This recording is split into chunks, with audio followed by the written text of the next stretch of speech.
participating in today's hearing. Mr. Burchett of Tennessee, Ms. Luna of Florida, Mr. Getz of Florida, Mr. Burleson of Missouri, Mrs. Ocasio-Cortez of New York, and Mr. Ogles of Tennessee. Without objection, so ordered. For today's subcommittee hearing, both the chair and ranking member will have 10 minutes for opening remarks. We may both be giving some of those minutes to other members of our party.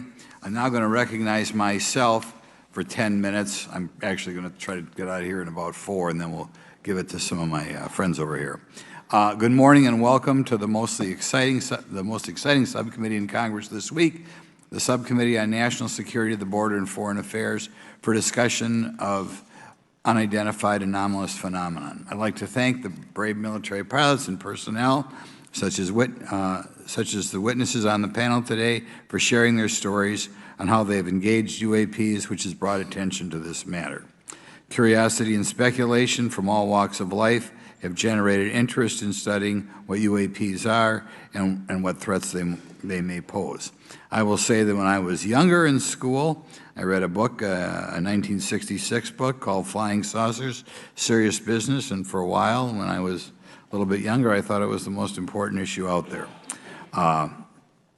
The lack of a transparency regarding UAPs, which was one of the themes of that book, in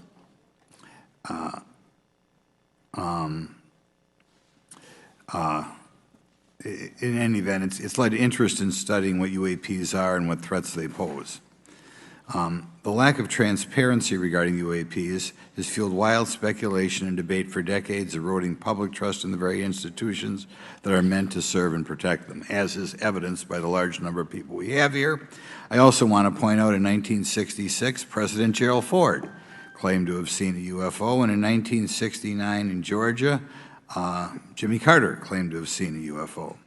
So this has led Congress to establish entities to examine UAPs. The National Defense Authorization Act of 2022 established the All-Domain Anomaly Resolution Office, or AARO, to conduct or to coordinate efforts across the Department of Defense and other federal agencies to detect, identify, and investigate UAPs.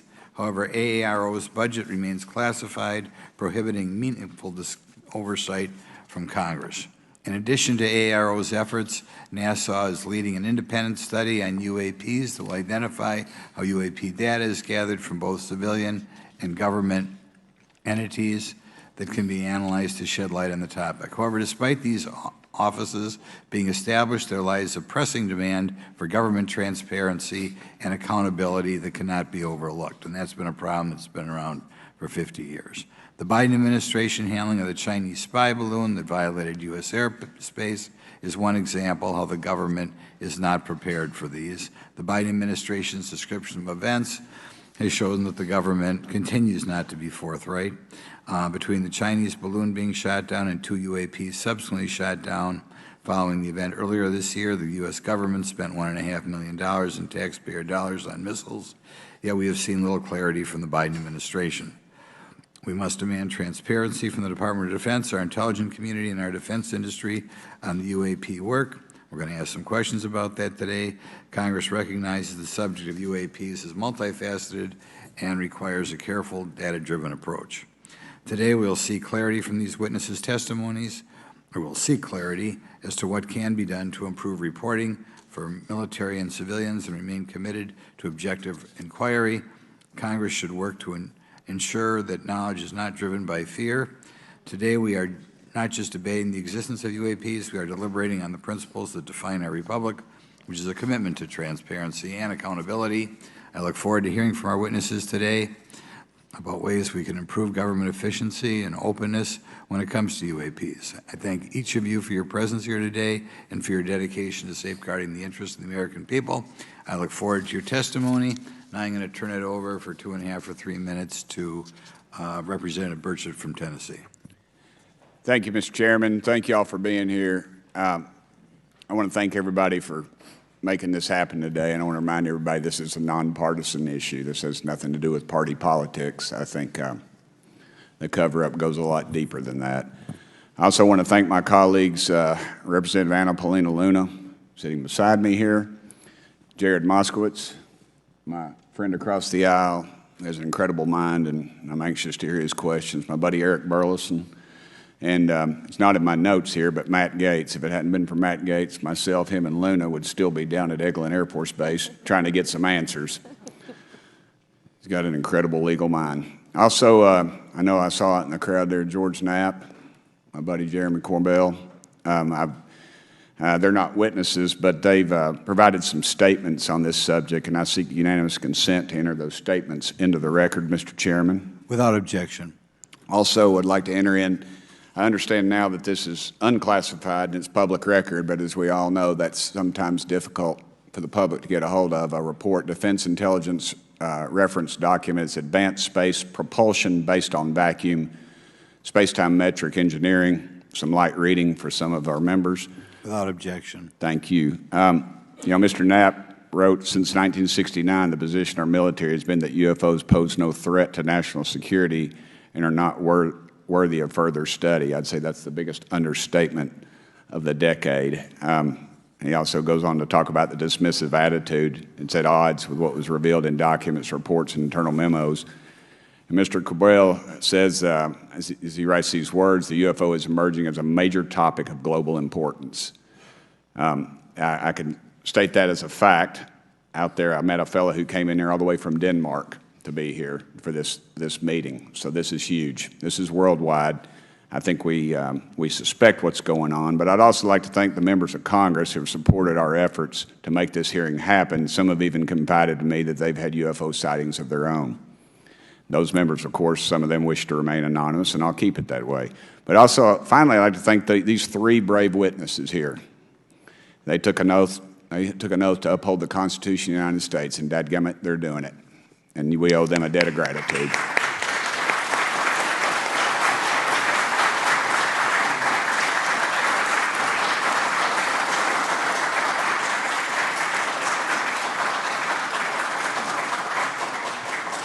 Y'all quit clapping. You're cutting in on my time.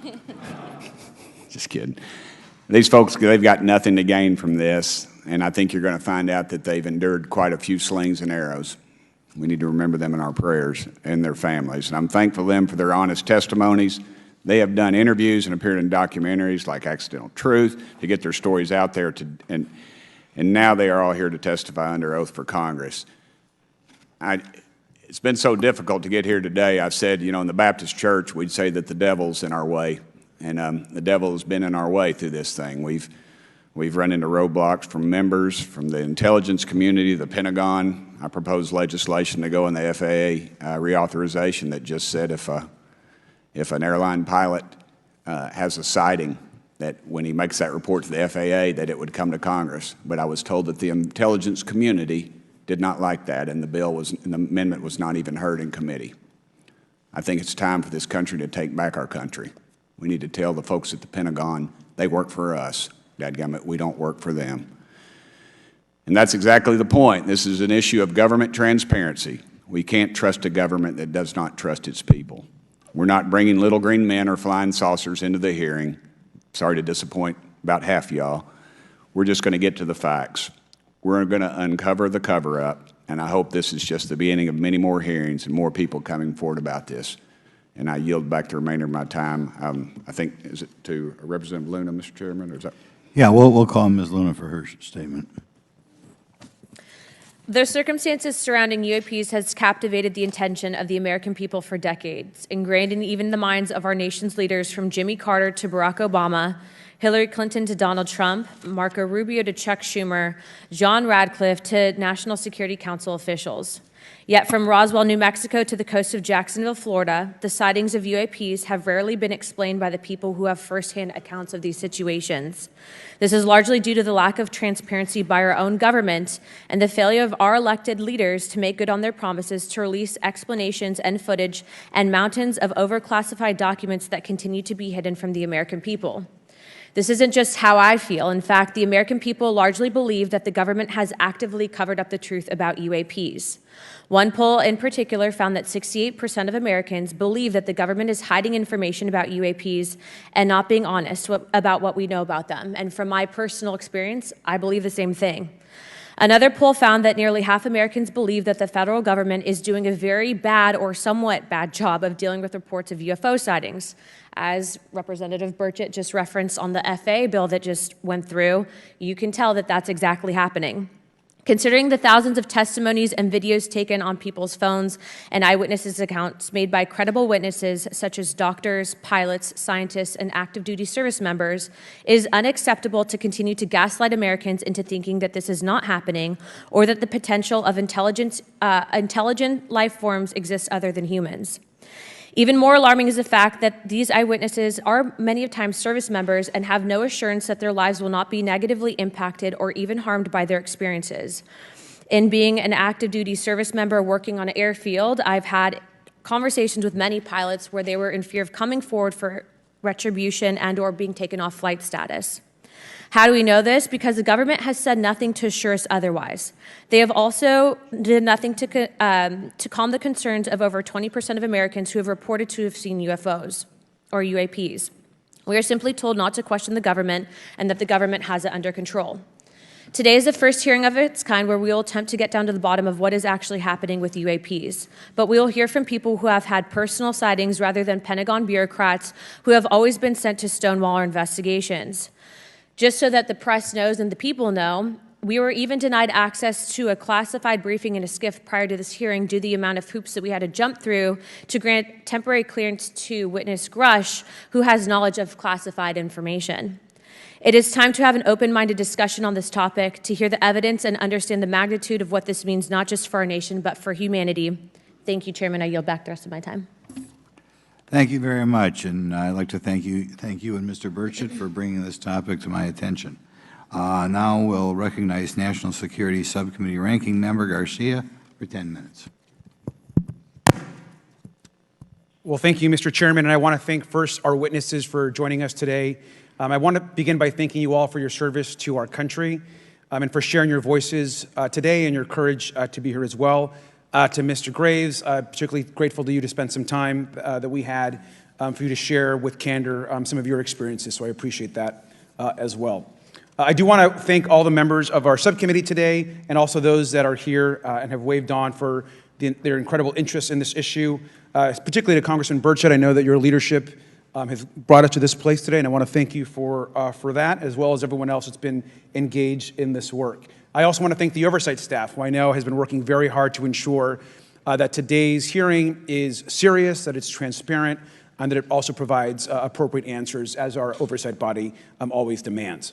Now, it's really important that we're here in a bipartisan way to have this conversation, which really, to the heart of it, is about national security and key to the subcommittee's core purpose. This is the subcommittee on national security of the Oversight Committee. Now, our witnesses will testify today that UAPs have posed a serious safety threat, and we must understand this. More broadly, we're dealing with real questions that get to the heart of our faith in government. Faith in our institutions, as we all know, is at an all-time low. Partisanship and alternative facts make it too easy to doubt narrative or our institutions. But this hearing will offer the public unique perspectives, building on years of reporting by both federal agencies and the independent media. Now, some of the earliest reporting on this issue was a groundbreaking 2017 New York Times report, which revealed research, as we know now, on unidentified anomalous phenomena, or as many call UFOs, by the Defense Intelligence Agency. Mr. Graves and Commander Fravors' experiences with UAPs have also been documented by the public, not just by the New York Times, but CNN and many other national news outlets. Now, the Office of the Director of National Intelligence has published public reports documenting UAPs, and on June 9, 2022, NASA announced that the agency is commissioning a study to, of course, examine unidentified anomalous phenomena. Now, the sheer number of reports, whistleblowers, and stories of unidentified anomalous phenomena should raise real questions and warrant investigation and oversight, and that's why we are here today. Now, pilots have reported encounters for years. Now, because of the stigma around reporting these incidents, we still don't have a complete picture of actually what's going on, particularly as our witnesses will testify on the civilian side, and that is a real problem that we have today in the country. Now, it's very important that we show that Democrats and Republicans in Congress can come together in a bipartisan way to cut through misinformation and to look at the facts in a serious and thoughtful manner. If we are to advance oversight and public disclosure, we must also gain the broad support of the public. We will succeed getting facts out to the public faster if there is a broad public support as part of the process. Now, I understand fully the Department of Defense is hesitant to share information that could also undermine our national security by revealing information on the capabilities of our own aircraft, our sensors, and other sensitive material. At the same time, many people believe that we're withholding information from them, and that is dangerous also. I believe in openness and transparency. That is also the role of Congress, and I want to trust that the American people will be able to weigh the evidence and make up their own minds. Now, we have incidents where sensors, sometimes even multiple types of sensors, detect things that we cannot explain. UAPs, whatever they may be, may pose a serious threat to our military or civilian aircraft, and that must be understood. Now, my career and training as a longtime and career educator and teacher and researcher tell me that we should never rule anything out. We know that our space, of course, is vast and undiscovered. I also want to note that Mr. Sean Kirkpatrick, director of the All-Domain Anomaly Resolution Office, the component of the DoD office that investigates UAP data, has testified before the Senate this year that his unit has found no evidence of extraterrestrial activity. NASA has also stated they don't have evidence of extraterrestrial life either, and we've heard this, of course, from some of our government agencies.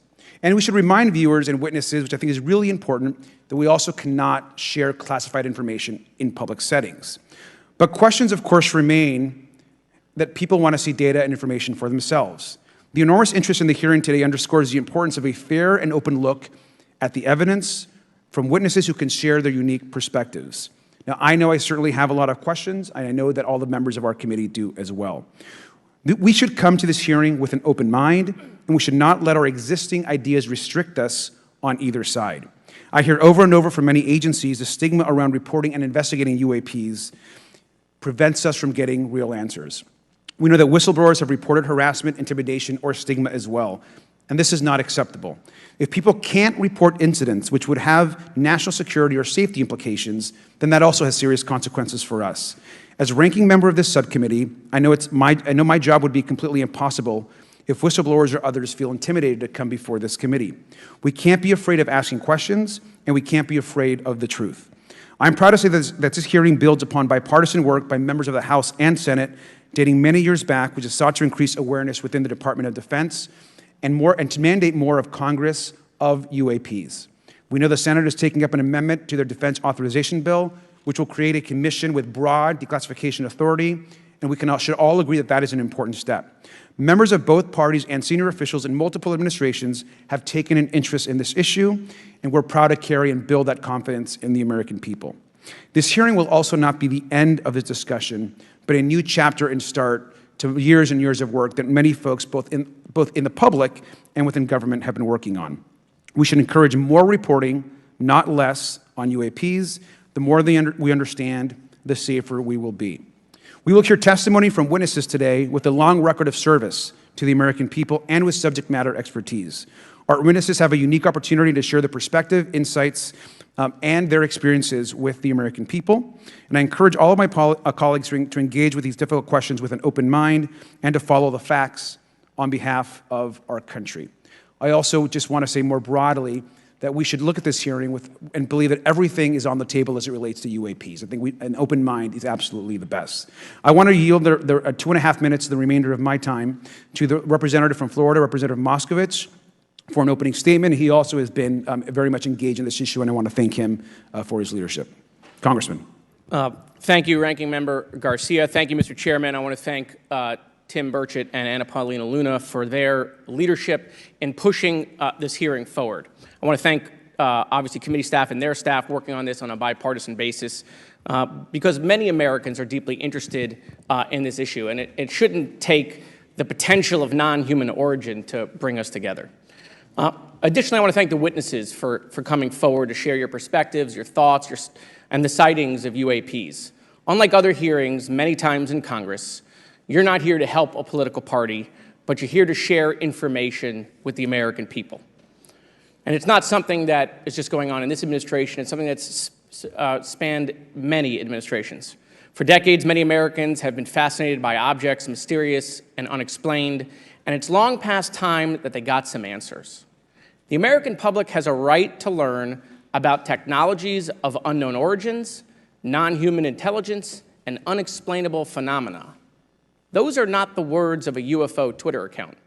Though that is a direct quote from Majority Leader Chuck Schumer, that the American public has a right to learn about technologies of unknown origins, non-human intelligence, and unexplainable phenomena. In an interview with Fox News, recent former Director of National Intelligence John Radcliffe confirmed the U.S. government is aware a lot more sightings of UAPs, and that they have not made that information public. I quote, "There are a lot more sightings that have not been made public," Radcliffe said to Fox News. For me, this hearing is about transparency. We unfortunately live in a time in which many people distrust government and our institutions. And overclassification of information away from the American public or even Congress contributes to today's politics. The American people have regular questions. What are UAPs? How come the media doesn't report more on them? Are they foreign adversaries? Are they U.S. technology? Are they something else? They ask themselves, how come when a Russian jet shoots flares at one of our drones, we have perfect pictures and videos to show the American people and the world, but when it comes to UAPs, nothing? Of course, we must always protect our national security to maintain our superiority, like when stealth helicopters were only rumored to exist, but were used in the Osama bin Laden raid in 2011. But we can't allow that to be used as a shield to keep the American people completely in the dark from basic truths. The American people deserve to hear more about special access programs. Congress has a right to know if there's any unsanctioned weapons development, satellite imagery that has not been provided to Congress. Congress created the All-Domain Resolution Office in the NDAA of 2022. In its initial analysis, there are 171 uncharacterized UAP reports, and this is the words from the report, that appear to have demonstrated unusual flight characteristics or performance capabilities. I believe more information is known about the 171 instances. It's time for Congress to reinsert ourselves. I call on our military leaders and intelligence officials to release more information to the American people about UAPs. And to our military leaders, if there's nothing to conceal, let Congress go to Wright-Patterson Air Force Base, the Dugway Proving Ground, or even Groom Lake in Nevada. We should have disclosure today. We should have disclosure tomorrow. The time has come. Thank you, Ranking Member. Thank you, Mr. Moskowitz, and I would yield back now to our chairman. Thank you. Right, now I'd like to introduce our witnesses. Our first witness is Lieutenant Ryan Graves. He's the Executive Director of Americans for Safe Aerospace. Lieutenant Graves is also a former U.S. Navy F-18 pilot with his own UAP experience. The next witness, David Grush, is a former senior intelligence officer with the National Geospatial Intelligence Agency and was a senior technical advisor for UAP issues. And finally, retired Navy Commander David Fravor, squadron leader who worked as a naval aviator for 18 years. Mr. Fravor has his own UAP experience, known as the TikTok event. I look forward to hearing from all three of you today. Pursuant to Committee Rule 9G, the witnesses will please stand and raise their right hands. Do you solemnly swear or affirm that the testimony you are about to give is the truth, the whole truth, and nothing but the truth, so help you God? Let the record show that all the witnesses answered in the affirmative. You may be seated. We appreciate you all being here today and look forward to your testimony. I'll remind the witnesses that we have read your written statements and they will appear in full in the hearing record. Please try to limit your oral statements to 5 minutes. As a reminder, please press the button on the microphone in front of you so that it's on and the members can hear you. When you begin to speak, the light in front of you will turn green. After 4 minutes, it'll turn yellow, and the red light, when that comes on, it tells you your 5 minutes have expired. I'll now recognize Mr. Graves for 5 minutes for your opening statement. Thank you. Chairman Grothman, Ranking Member Garcia, distinguished members of the House Oversight Subcommittee on National Security, Representatives Burchett and Luna. My name is Ryan Fobbs Graves, and I am a former F-18 pilot with a decade of service in the U.S. Navy, including 2 deployments in Operation Enduring Freedom and Operation Inherent Resolve. I have experienced advanced UAP firsthand, and I'm here to voice the concerns of more than 30 commercial aircrew and military veterans who have confided their similar encounters with me. Today, I would like to highlight 3 critical issues that demand our action. As we convene here, UAP are in our airspace, but they are grossly underreported. These sightings are not rare or isolated, they are routine. Military aircrew and commercial pilots, trained observers whose lives depend on accurate identification, are frequently witnessing these phenomena. The stigma attached to UAP is real and powerful and challenges national security. It silences commercial pilots who fear professional repercussions, discourages witnesses, and is only compounded by recent government claims questioning the credibility of eyewitness testimony. Parts of our government are aware of more about UAP than they let on, but excessive classification practices keep crucial information hidden. Since 2021, all UAP videos are classified as secret or above. This level of secrecy not only impedes our understanding, but fuels speculation and mistrust. In 2014, I was an F-18 Foxtrot pilot in the Navy Fighter Attack Squadron 11, the Red Rippers, and I was stationed at NAS Oceana in Virginia Beach. After upgrades were made to our jet's radar systems, we began detecting unknown objects operating in our airspace. At first, we assumed they were radar errors, but soon we began to correlate the radar tracks with multiple onboard sensors, including infrared systems, eventually through visual ID. During a training mission in Warning Area Whiskey 72, 10 miles off the coast of Virginia Beach, two F-18 Super Hornets were split by a UAP. The object, described as a dark gray or a black cube inside of a clear sphere, came within 50 feet of the lead aircraft and was estimated to be 5 to 15 feet in diameter. The mission commander terminated the flight immediately and returned to base. Our squadron submitted a safety report, but there was no official acknowledgement of the incident and no further mechanism to report the sightings.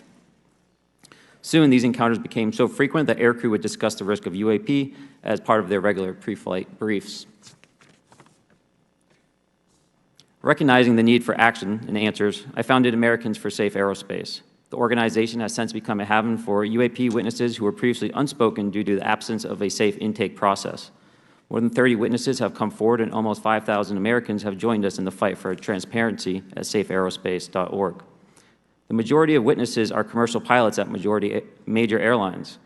Often, they are veterans with decades of flying experience. Pilots are reporting UAP at altitudes that appear above them at 40,000 feet, potentially in low Earth orbit or in the gray zone below the Kármán line, making inexplainable maneuvers like right-hand turns and retrograde orbits or J-hooks. Sometimes these reports are reoccurring, with numerous recent sightings north of Hawaii and in the North Atlantic. Other veterans are also coming forward to us regarding UAP encounters in our airspace and oceans.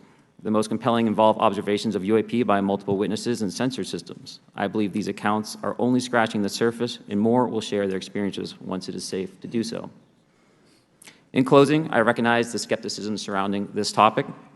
If everyone could see the sensor and video data I witnessed, our national conversation would change. I urge us to put aside stigma and address the security and safety issue this topic represents. If UAP are foreign drones, it is an urgent national security problem. If it is something else, it is an issue for science. In either case, unidentified objects are concerned for flight safety. The American people deserve to know what is happening in our skies. It is long overdue. Thank you. Mr. Grush? Mr. Chairman, ranking members and congressmen, thank you. I'm happy to be here. This is an important issue, and I'm grateful for your time. My name is David Charles Grush. I was an intelligence officer for 14 years, both in the U.S. Air Force, both active duty, Air National Guard, and Reserve, at the rank of major, and most recently from 2021 to 2023, at the National Geospatial Intelligence Agency, NGA, at the GS-15 civilian level, which is the military equivalent of a full bird colonel. I was my agency's co-lead in unidentified anomalous phenomena and transmedium object analysis, as well as reporting to the UAP task force, UAPTF, and eventually, once it was established, the All-Domain Anomaly Resolution Office, AARO. I became a whistleblower through a PPD-19 urgent concern filing in May 2022 with the Intelligence Community Inspector General. Following concerning reports from multiple esteemed and credentialed current and former military and intelligence community individuals that the U.S. government is operating with secrecy above congressional oversight with regards to UAPs. My testimony is based on information I've been given by individuals with a long-standing track record of legitimacy and service to this country, many of whom also have shared compelling evidence in the form of photography, official documentation, and classified oral testimony to myself and my various colleagues. I have taken every step I can to corroborate this evidence over a period of 4 years while I was with the UAP Task Force and do my due diligence on the individual sharing it. This is because of these steps, I believe strongly in the importance of bringing this information before you. I am driven by a commitment of both to truth and transparency, rooted in our inherent duty to uphold the United States Constitution and protect the American people. I'm asking Congress to hold our government to this standard and thoroughly investigate these claims. But as I stand here under oath now, I am speaking to the facts as I've been told them. In the U.S. Air Force, in my National Reconnaissance Office, NRO, reservist capacity, I was a member of the UAP Task Force from 2019 to 2021.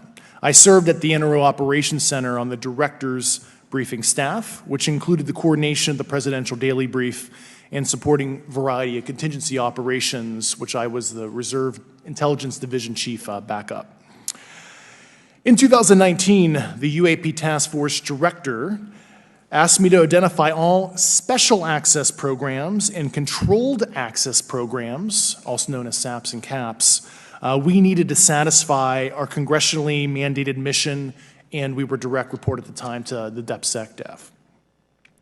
At the time, due to my extensive executive level intelligence support duties, I was cleared to literally all relevant compartments and in a position of extreme trust, both in my military and civilian capacities. I was informed in the course of my official duties of a multi-decade UAP crash retrieval and reverse engineering program, to which I was denied access to those additional read-ons when I requested it. I made the decision, based on the data I collected, to report this information to my superiors and multiple inspectors general, and in effect becoming a whistleblower. As you know, I've suffered retaliation for my decision, but I am hopeful that my actions will ultimately lead to a positive outcome of increased transparency. Thank you, and I'm happy to answer your questions. Thank you. Commander Fravor? Thank you. Thank you, Mr. Chairman, Congressmen, Congresswomen. I want to first thank you for the invitation to speak to the committee on the UAP topic that has been in the news for the past 6 years and seems to be continuing to gain momentum. As you know, my name is David Fravor. I'm a retired commander in the United States Navy. In 2004, I was a commanding officer of Strike Fighter Squadron 41, the world-famous Black Aces. We were attached to Carrier Wing 11, stationed on board the USS Nimitz, and had begun a 2-month workup cycle off the coast of California. On this day, we were scheduled for a 2v2 air-to-air training with the USS Princeton as our control. When we launched off Nimitz, my wingman was joining up. We were told that the training was going to be suspended and we were going to proceed with real-world tasking. As we proceeded to the west, the air controller was counting down the range to an object that we were going to, and we were unaware of what we were going to see when we arrived.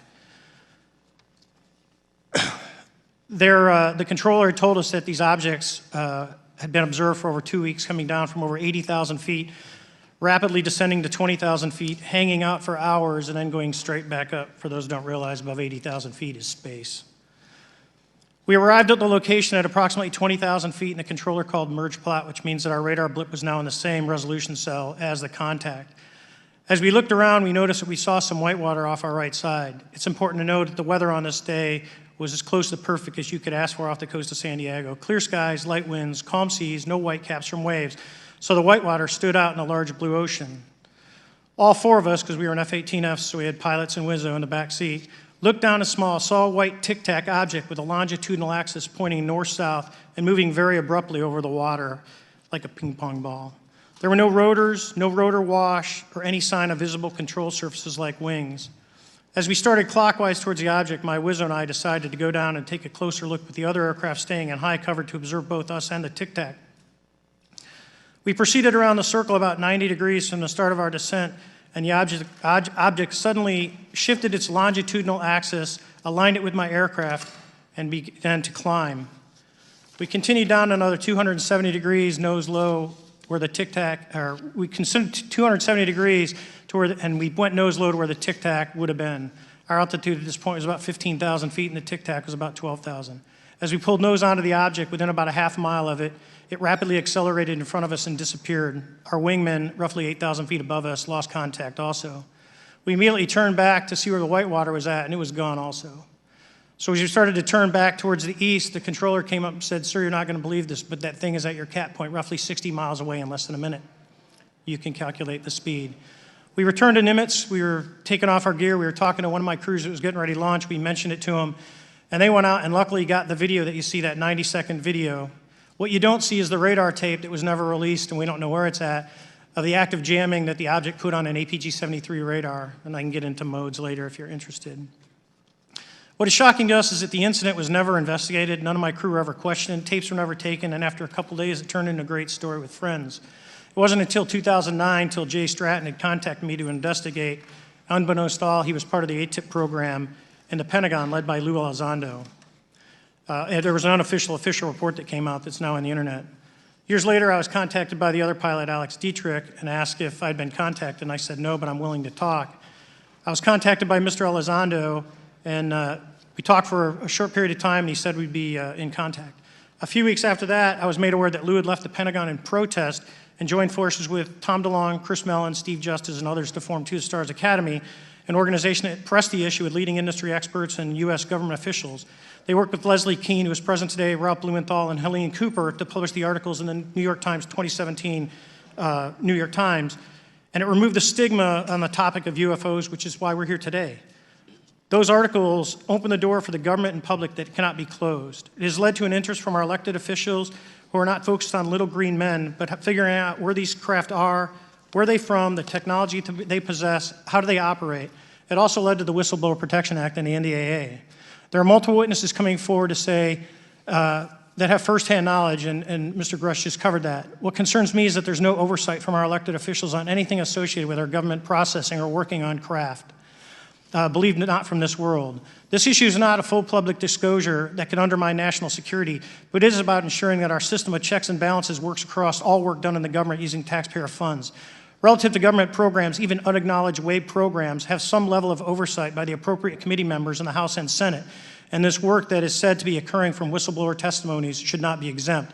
In closing, I would like to say that the Tic Tac object we engaged in 2004 was far superior to anything that we had on time, have today, or are looking to develop in the next 10 years. If we in fact have programs that possess this technology, it needs to have oversight from those people that the citizens of this great country elected in office to represent what is best for the United States and best for the citizens. I thank you for your time. Thank you very much. Thank you very much. I know it's very difficult for all of you, all you've done in the past to try to illuminate this issue. Call on myself first for some questions.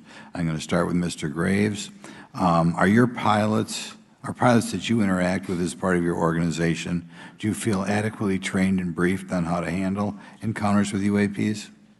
No. Right now, military witnesses to UAP have limited options for reporting UAP. But more concerning is that commercial aviation sector has not adapted to the lessons that the military has implemented.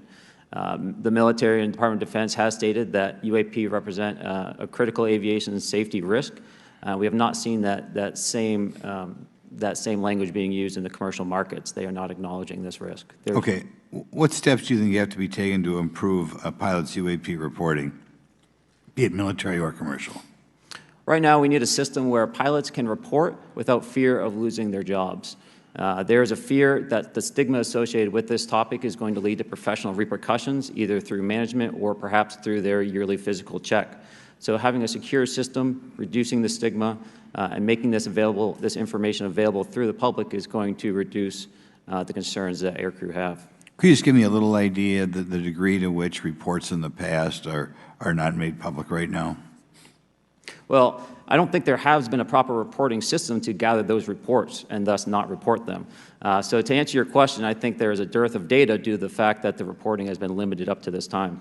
Could you tell me why you believe it's, kind of to play the devil's advocate, a reason why some of this stuff should not be available to the public? There's certainly some national security concerns when we use our advanced sensors in our tactical jets to be able to identify these objects. However, there's no reason that the objects themselves would be classified. I would be curious to see how the security classification guideline actually spells out the different nuances of how this topic is classified from the perspective of UAP, not national security. I'll give you a follow-up on that. Assuming that there are reasons why not all this should be made public, this has been around for a long period of time. Can any of the three of you think of any reason why anything related to UAPs, say 15 years and back, should not be immediately made public? I think one of it is acknowledging a vulnerability, both from a collection and I'll just say a countermeasure perspective. So it's that we haven't cracked for many years. Yeah. Even say 20 years back. Is there any reason why, when you go back that far, things shouldn't be made public? Unless it shows a specific national security vulnerability as it relates to a weakness in a particular defense system. Oh, okay, Mr. Fravor, the TikTok incident that you were engaged occurred in 2004. What kind of reporting took place after that incident? None. We had a standard debrief where the backseaters went down to our carrier intel center and briefed what had happened, and that was it. No one else talked to us, and I was in the top 20 in the battle group. No one came. The captain was aware, the admiral was aware, nothing was done. Your commanding officers provide any sort of justification? No, because I was the commanding officer of the squadron, so no. Was this incident the only UAP event that you encountered while you were a pilot? Yes, it was. Okay. This is for any one of you. Based off of each of your experiences and observations, do you believe UAPs pose a potential threat to our national security? Yes, and here's why. The technology that we faced was far superior than anything that we had, and you could put that anywhere. If you had one, you captured one, you reverse engineered it, you got it to work, you're talking something that can go into space, go someplace, drop down in a matter of seconds, do whatever it wants, and leave, and there's nothing we can do about it. Nothing. Okay. You two? Well, I would also like to add, from a commercial aviation and military aviation perspective, we deal with uncertainty in our operating space as a matter of our professional actions. Identifying friend from foe is very important to us. And so when we have unidentified targets and we continue to ignore those due to a stigma or a fear of what it could be, that's an opening that our adversaries can take advantage of. What steps should be taken to better understand and respond to UAP encounters in the interest of national security? There needs to be a location where this information is centralized for processing, and there needs to be a two-way communication loop so the operators on the front end have a feedback and can get best practices on how to process information, what to do, and to ensure that their reporting is being listened to. Right now, there is not a lot of back and forth. Mr. Grush, in your complaint to the Intelligence Community Inspector General, you claim that you believe information is being hidden. What kind of information do you think was hidden, and do you think it should remain hidden? Yes, I can speak to that very briefly in unclassified manner. As you know, the preponderance of my complaint was classified to the intelligence communities. Both material acquisition and exploitation activity, also baselining the UAPs but not sharing it with intelligence professionals that are actually doing step briefs to pilots, that kind of information. Yeah. Okay. Thank you very much. Now we'll go to Mr. Garcia. Thank you. Again, thank you all for your service and for testifying today. Want to just talk about the UAPs as it relates to what we're seeing in the pilots' interaction with UAPs. Particularly, Mr. Graves, one of the concerns that for members of this committee is this idea that pilots, there's no system to actually report UAPs and the stigma around pilots. And so can you just briefly, you mentioned that you're working with 30 pilots right now that have had encounters with UAPs, but you've also, I believe, discussed and know of many more pilots. This is just those that you're currently working with. Is that correct? Can you expand on that? Certainly. I'll break that down in two ways. First, when we were first experiencing these objects off the eastern seaboard in the 2014 to 2015 time period, anyone that had upgraded their radar systems were seeing these objects. So there was a large number of my colleagues that were detecting these objects off the eastern seaboard. They were further correlating that information with their other onboard sensors, and many of them also had their own eye sightings as well of these objects. Now, that was our personal first-hand experience at the time. Since then, as I've engaged this topic, others have reached out to me to share their experiences, both on the military side as well as the commercial aviation side. On the military aviation side, veterans that have recently got out have shared their stories and have expressed how the objects we were seeing in 2014, 2015 continued all the way to 2019, 2020, and beyond. And so it became a generational issue for naval aviators on the eastern seaboard. This was something we were briefing to new students. This is something that was included in the notice to airmen to ensure that there was no accidents. And now with commercial aviators, they are reaching out because they're having somewhat similar experiences as our military brothers and sisters, but they do not have any reporting system that they can send us to. And let me just add, both to Mr. Fravor as well as Mr. Graves, not having this system for reporting, would you both agree that is harmful to not just our national security interests, but to understand this phenomenon of what's happening with UAPs? I think it's actually a travesty that we don't have a system to correlate this and actually investigate. You know, so if you took the East Coast, you know, there's coastal radars out there that monitor our air defense identification zone, so out to 200 miles. They can track these, you know, so when you see them, they could actually go and pull that data and get maneuvering. And instead of just having the airplanes, there's other data sources out there. And I've talked to other government officials on this. So you need a centrally located repository that these reports go to. So if you just stuck it in DOD, you wouldn't get anything out of the Intelligence Committee because they have a tendency not to talk. But if you had a central location where these reports would come in, not just military, but also commercial aviation, because there's a lot of that going on, especially if you talk to anyone that flies from here to Hawaii, over the Pacific, they see odd lights. So I think you need to develop something that allows you a central point to collect the data in order to investigate. Mr. Graves? I would concur with everything Mr. Fravor said. I'll continue to say that the commercial pilots that have reached out to me through Americans for Safe Aerospace are doing so because they don't feel there's another way for them to report this safety issue. And I think one of the clear outcomes of this hearing already is that there has to be a safe and transparent reporting process for pilots, both on the commercial side and the military side, to be able to report UAPs in a way that's also transparent, but also understands the scope of our national security interests and what may be classified or not. But I think there has to be some sort of system, and so that's something that I hope can be an outcome that this committee can work on. Is there anything else for the two of you briefly beyond this reporting system that you think that we can do as a government to encourage and facilitate more civilian reporting? I think we're doing it right now. Okay, great. I think this hearing is going to show the American people that their government takes this topic seriously. And how about civilians that may not be pilots? What kind of process could be in place for civilians who are not pilots, who may have UAP encounters? Do either of you have any suggestions that could facilitate that?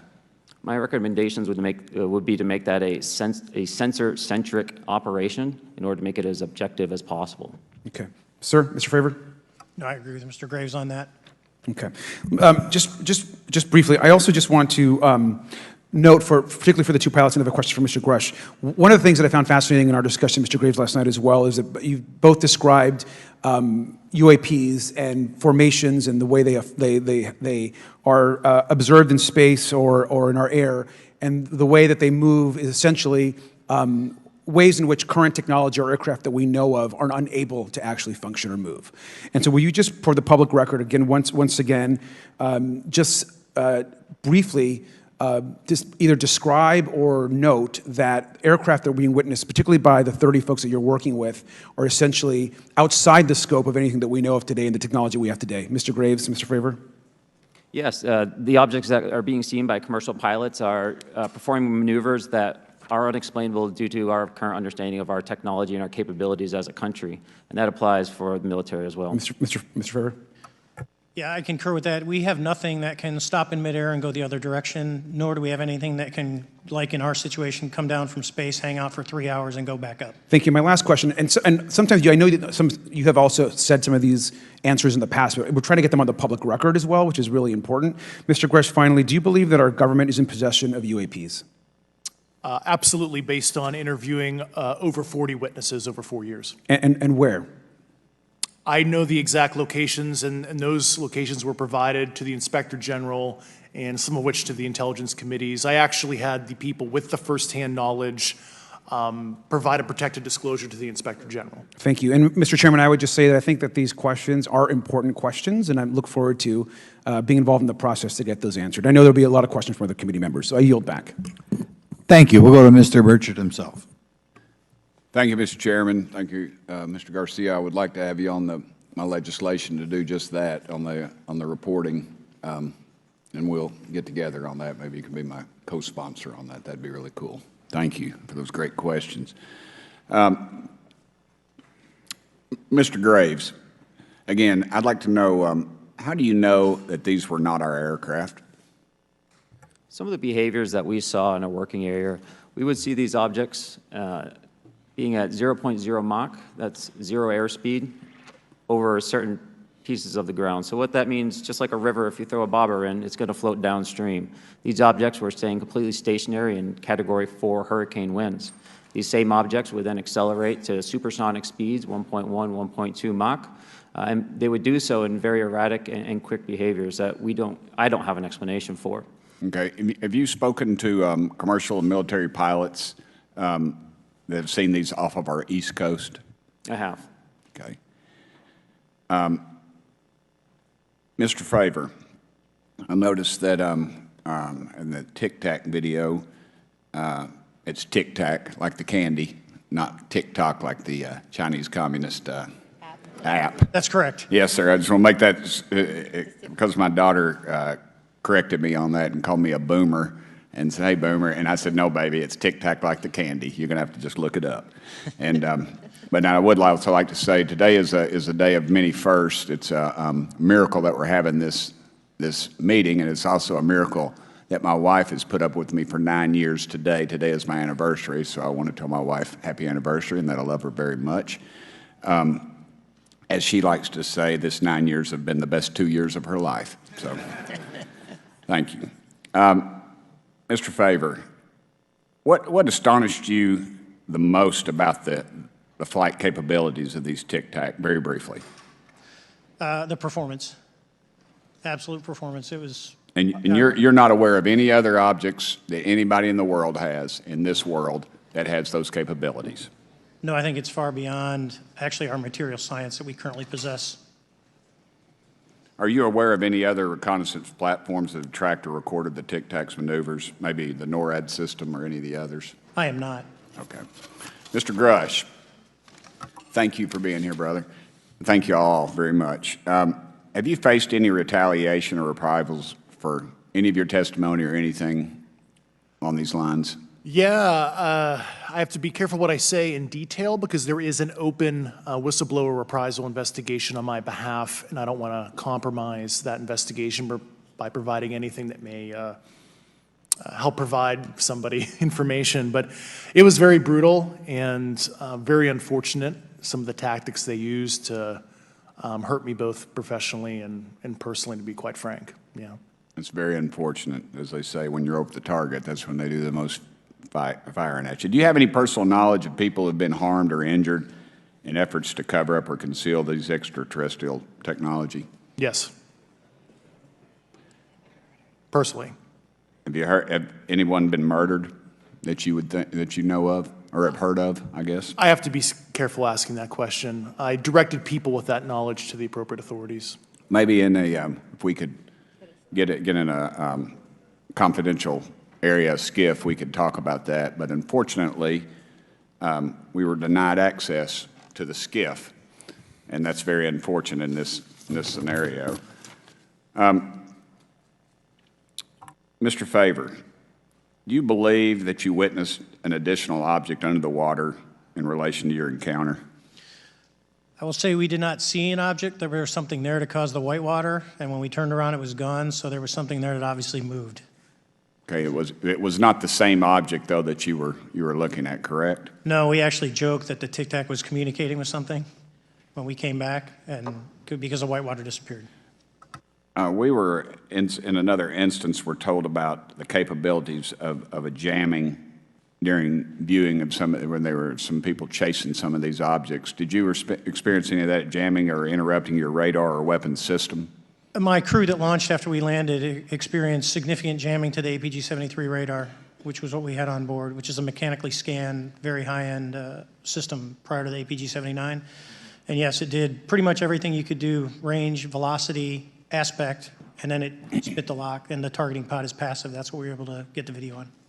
I'm about to run out of time, but are you aware of any of our enemies that have that capability? No.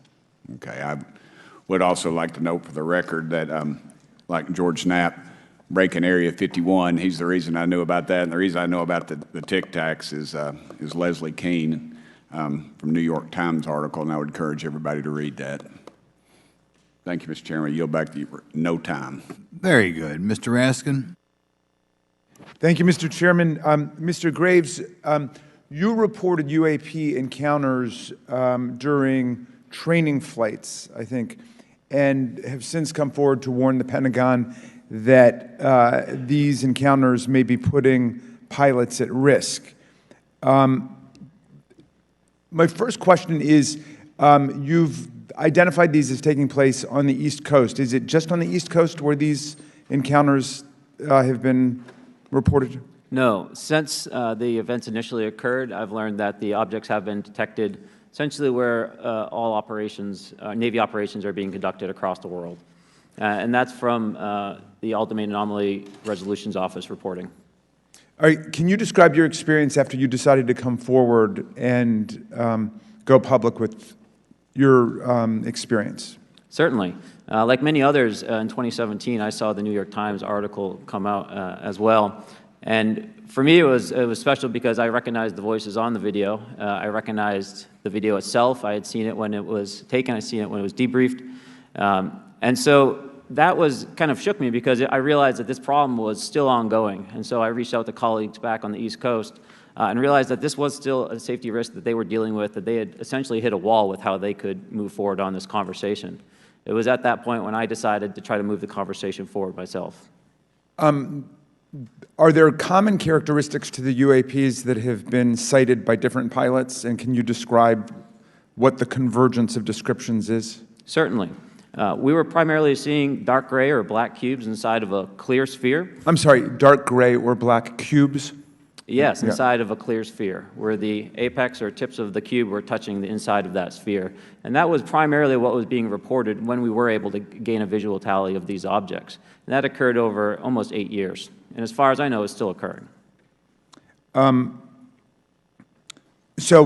take it that you're arguing what we need is real transparency in a reporting system so we can get some clarity on what's going on out there, because there are many pilots in your situation, but we should have a way of developing a systematic inventory of all of such encounters. Is that right? Yes, and I think we need both transparency and the reporting. We have the reporting, but we need to make sure that information can be promulgated to commercial aviation as well as the rest of the populace.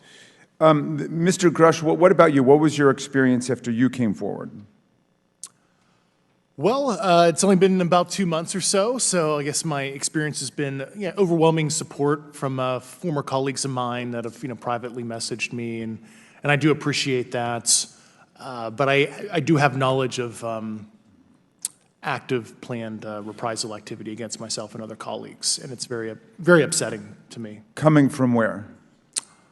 Certain senior leadership at previous agencies I was associated with. And that's all I'll say publicly, but I can provide more details in a closed environment. Okay. Well, I hope you understand that there would be bipartisan rejection of any attempt to vilify, demonize, or engage in other reprisals against our witnesses and people who are telling the truth from their perspective. Yeah, there were certain colleagues of mine that were brutally administratively attacked, and it actually makes me very upset as a leader to see that happen to other coworkers and actually superiors of mine over the last 3 years. How do you account for that response? That seems like a bizarre response. I call it administrative terrorism. That's their quiver, their tool in the toolbox to silence people, especially the career government service cares about their career, cares about their clearance, their reputation to climb the ladder. And when you threaten that career path, a lot of people back off. But I'm here to represent those people.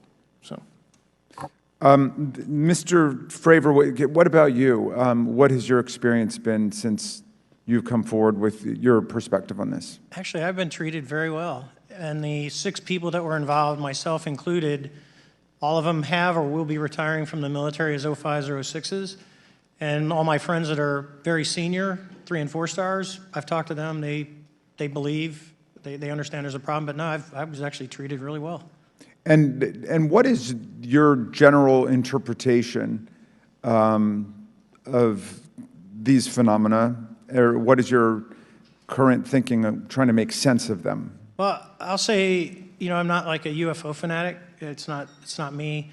But I will tell you that what we saw with 4 sets of eyes over a 5-minute period, still, we have nothing close to it. It was amazing to see. I told my buddy I wanted to fly it, but yeah, it's just an incredible technology.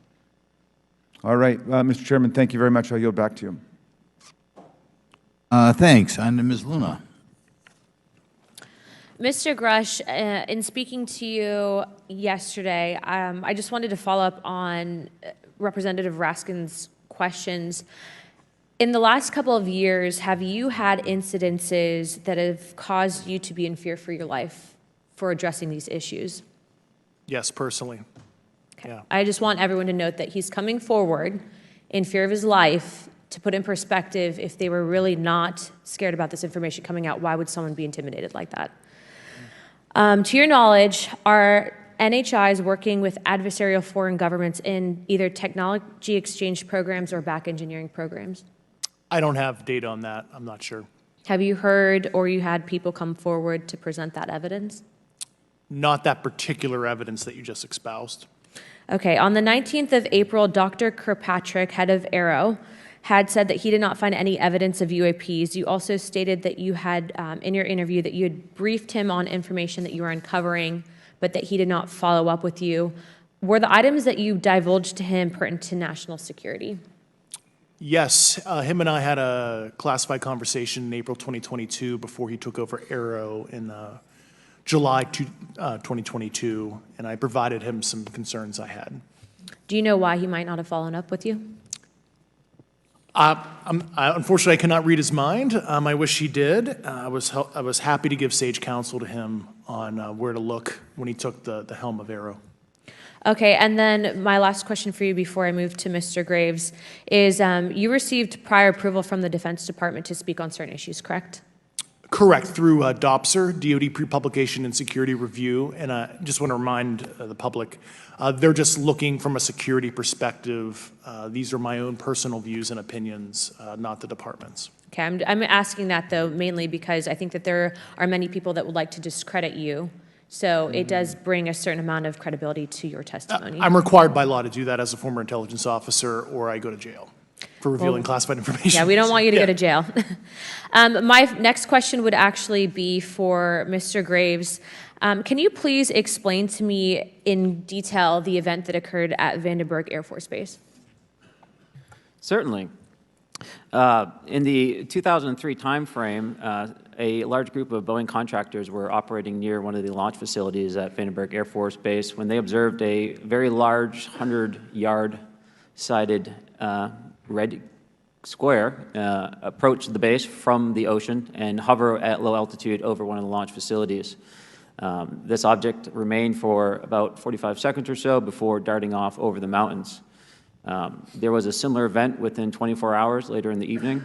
This was a morning event, I believe 8:45 in the morning. Later in the evening, post-sunset, there were reports of other sightings on base, including some aggressive behaviors. These objects were approaching some of the security guards at rapid speeds before darting off. And this is information that was received through one of the witnesses that have approached me at Americans for Safe Aerospace. Was this documented in any official form, whether it was a police blotter? Yes, they had official documentation and records from the event that the witness held over the years. And I'm not going to ask you to do it right now for time reasons, but you would be able to sketch what was witnessed, correct? And have you seen that before on any other equipment and/or during your flight time? I have not seen what they've described. This object was estimated to be almost the size of a football field, and I have not seen anything personally that large. Okay, and then another question on follow-up referencing the gimbal video Go Fast incident.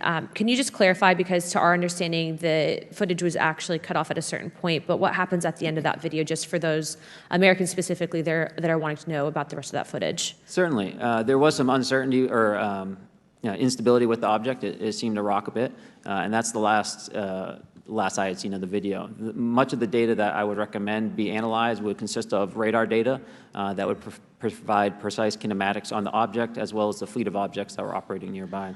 Okay, and follow-up, in regards to the reporting procedures that Mr. Garcia had addressed on, as well as Representative Burchett, with the FAA, to your understanding, pilots that are seeing this, commercial airline pilots, are they receiving cease and desist letters from corporations for coming forward with information in regards to safety for potential airline passengers? I have been made privy to conversations with commercial aviators who have received cease and desist orders. So the American public should know that corporations are putting their own reputations on the basic, not the line, but ahead of the safety of the American people. And I think, would you agree with that statement? It appears so. Okay. And I guess this would be my last, I'm out of time. I yield. I'll be back. Good. Mr. Moskowitz. Thank you, Mr. Chairman. Gentlemen, let's talk about the laws of physics for a second. Mr. Graves and Commander Favor, I heard you talk about speed. When those objects broke the sound barrier, did they make a sonic boom? I was in a jet. You can't hear anything. It's kind of loud in there.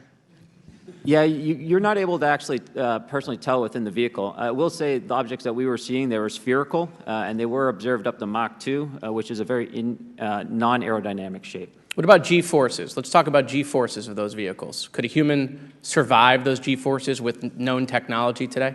No. No, not for the acceleration rates that we observed. Okay. What about what they look like? How close did you get? Did you see a seam or a rivet or a section? And what I mean is, obviously, the jets you're flying have all those things. Did these objects have those? Do you want to go, Ryan? I didn't have the detail to be able to tell that. So we got within a half mile of Tic Tac, which people say that's pretty far, but in airplanes, that's actually relatively close. No, it was perfectly white, smooth, no windows, although when we did take the original FLIR video that is out there, when you put it on a big screen, it actually had two little objects that came out of the bottom of it. But other than that, no windows, no seams, no nothing. Mr. Grush, as a result of your previous government work, have you met with people with direct knowledge or have direct knowledge yourself of non-human origin craft? Yes, I personally interviewed those individuals. Mr. Grush, as a result of your previous government work, have you met with people with direct knowledge or have direct knowledge yourself about ATs, advanced technologies that the U.S. government has? Based on conventional advanced tech, I was briefed to the preponderance of the Defense Department's both space and aerospace compartmented programs, yeah. Do you have knowledge or do you have reason to believe that there are programs in the advanced tech space that are unsanctioned? Yes, I do. Okay. Yeah. And when you say that they're above congressional oversight, what do you mean? Complicated question. So there's, some, I would call it abuse here. So congressional oversight of conventional special access programs, so I'll use Title 10, so DOD as an example, right? So 10 U.S. Code Section 119 discusses congressional oversight of SAPs, discusses the DepSecDef's ability to waive congressional reporting. However, the Gang of Eight is at least supposed to be notified if a waived or waive-bigoted unacknowledged SAP is created, and that's public law. Well, so that how does, I don't want to cut you off, but Yeah. how does a program like that get funded? I will give you generalities. I can get very specific in a closed session, but misappropriation of funds and Does that mean self-fund. that there is money in the budget that is said to go to a program, but it doesn't, and it goes to something else? Yes, I have specific knowledge of that. Yep. Do you think U.S. corporations are overcharging for certain tech they're selling to the U.S. government, and that additional money is going to programs? Correct, through something called IRAD. Okay. Satellite imagery. Let's talk about satellite imagery. We have satellites all over the place, some that we're aware of and many that we're not aware of, right? We're taking pictures of everything at every point and second. Mr. Grush, are you aware, do you have direct knowledge, or have you talked to people with direct knowledge that there are satellite imagery of these events? That was one of my primary tasks at NGA, since we process, exploit, and disseminate that kind of information. I've seen multiple cases, some of which, to my understanding, and of course I left NGA in April, so that's my information cutoff date. But I personally reviewed both what we call overhead collection and from other strategic and tactical platforms, that I could not even explain prosaically. And I have a degree in physics, by the way, as well. And I am aware that you guys have not seen these reports, unfortunately. And I don't know why. Do you have direct knowledge, or you've spoken to people with direct knowledge that this imagery applies to crash sites, crash imagery? I can't discuss that in an open session. Okay. Do you have any information that the U.S. government is involved in a disinformation campaign to deny the existence of certain UAPs? I can't go beyond what I've already stated publicly in my News Nation interview because it touches other sensitivities. Okay. I'll yield the balance of my time back. Thank you, Mr. Chairman.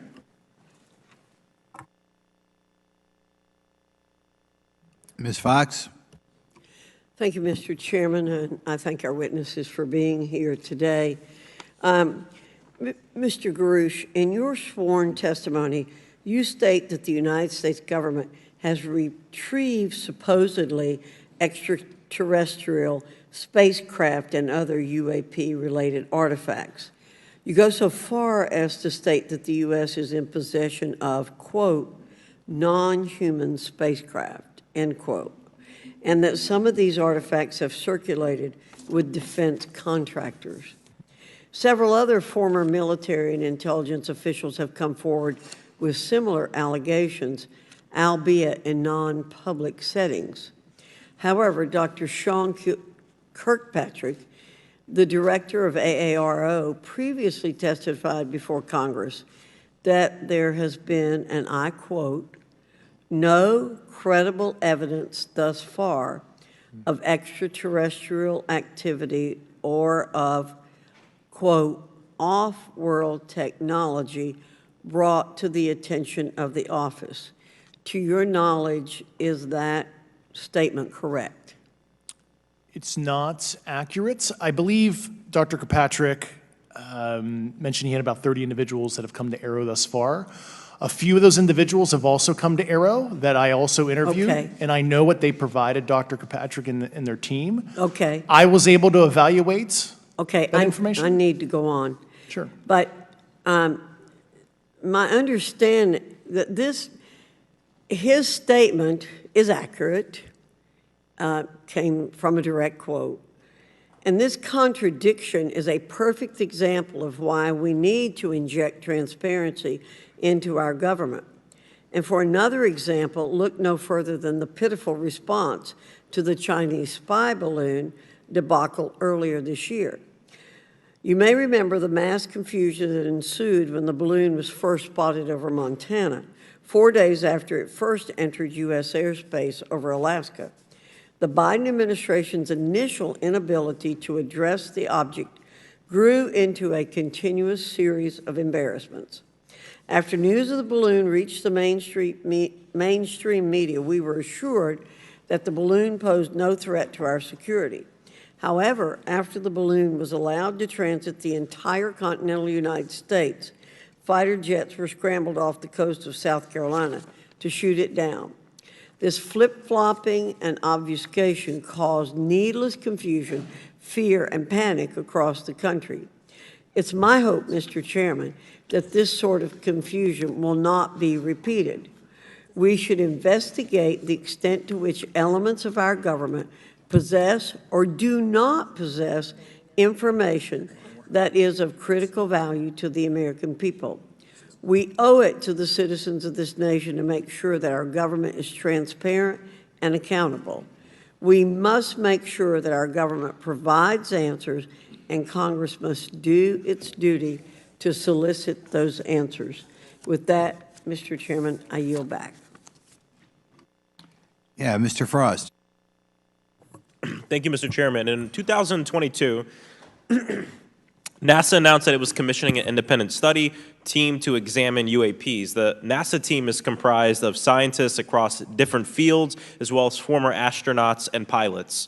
In May, the independent study team held its first public meeting, which included the perspectives from NASA senior leaders, as well as perspectives from the Department of Defense and intelligence agencies.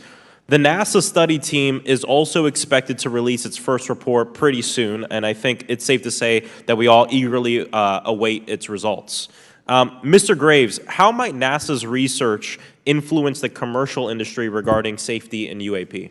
I think NASA has a big role to play as far as commercial aviation safety, and it's one of their original charges as an organization. One of the recommendations that have been put forward is to utilize their existing aviation safety reporting system to serve as a short-term fill and trusted platform for pilots that want to report on UAP. It also has built-in analytics capability and is funded by Congress. Gotcha. And also, Mr. Graves, are there any other industries that may be influenced by the NASA research on UAPs? And if so, how so?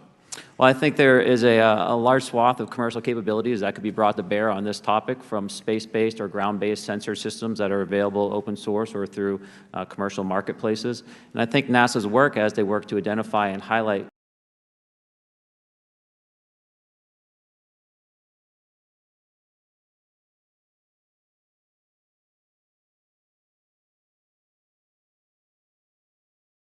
U.S. Navy pilots that recorded footage. In 2021, the Office of the Director of National Intelligence released a preliminary report on UAP events. NASA Administrator Bill Nelson stated that NASA would begin to investigate these events.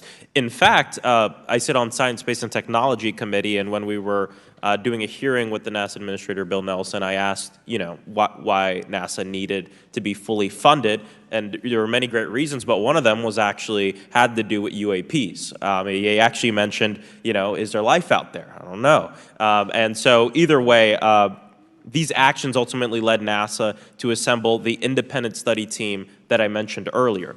Also in 2021, Harvard University stood up the Galileo project to research and examine the origins of UAP. So it seems like both, from NASA and in the higher education community, because of the work that y'all have done and people standing up, I think we're seeing some of that stigma slowly going away. Mr. Freyer, do you believe that military pilots feeling empowered to share their UAP experiences has directly impacted the scientific community's research goals on this topic? I would say yes. I would say that, starting in 2017, when it actually came out, it took that stigma away. I mean, I've talked to multiple senators who said prior to that, if you'd have mentioned UAP, you'd have been laughed off the hill. And now we're sitting here today for a public testimony on what's actually going on.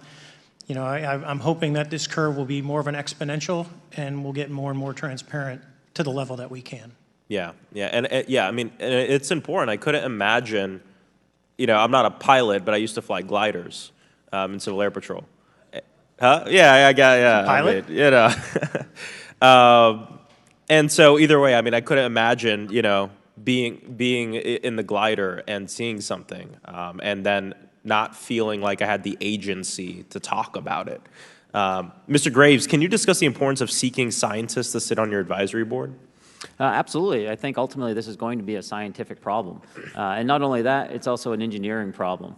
I've been working with the American Institute of Aeronautics and Astronautics to help them stand up a UAP integration committee to help integrate their engineering prowess into this problem. And so, yes, very much, I think this is an engineering and scientific problem as much as a national security problem. And how might Congress help to facilitate partnerships between the scientific community and the UAP focus groups within government? Well, I think one of the things they can do is to have these types of hearings to communicate to the public that this is a topic of interest. I think that there is a pseudo-market, if you will, of interested capabilities and talent that want to approach this topic, and we're seeing that start to grow now. So I think continued conversation, reduction of stigma is going to allow that to flourish and allow answers to help generate themselves. 100%. Well, thank you all for being here, and thank you for your work. I think it's important that we keep our top scientific minds focused on this issue and look for ways to increase collaboration. Thank you so much. I yield back. Mr. Comer. Thank you, Mr. Chairman. Let me say I want to thank you for having this hearing, and I want to thank Mr. Burchett, Ms. Luna for leading this hearing. And with that, I yield my 5 minutes to Mr. Burchett. Thank you, Mr. Chairman. I'm going to direct this, I believe, to Mr. Grush, but if any of you all feel like you need to jump in, just jump right in. We're good. Has the U.S. government become aware of actual evidence of extraterrestrial, otherwise unexplained forms of intelligence? And if so, when do you think this first occurred? I like to use the term non-human. I don't like to denote origin. Keeps the aperture open, both scientifically. Certainly, like I've discussed publicly previously, 1930s. Okay.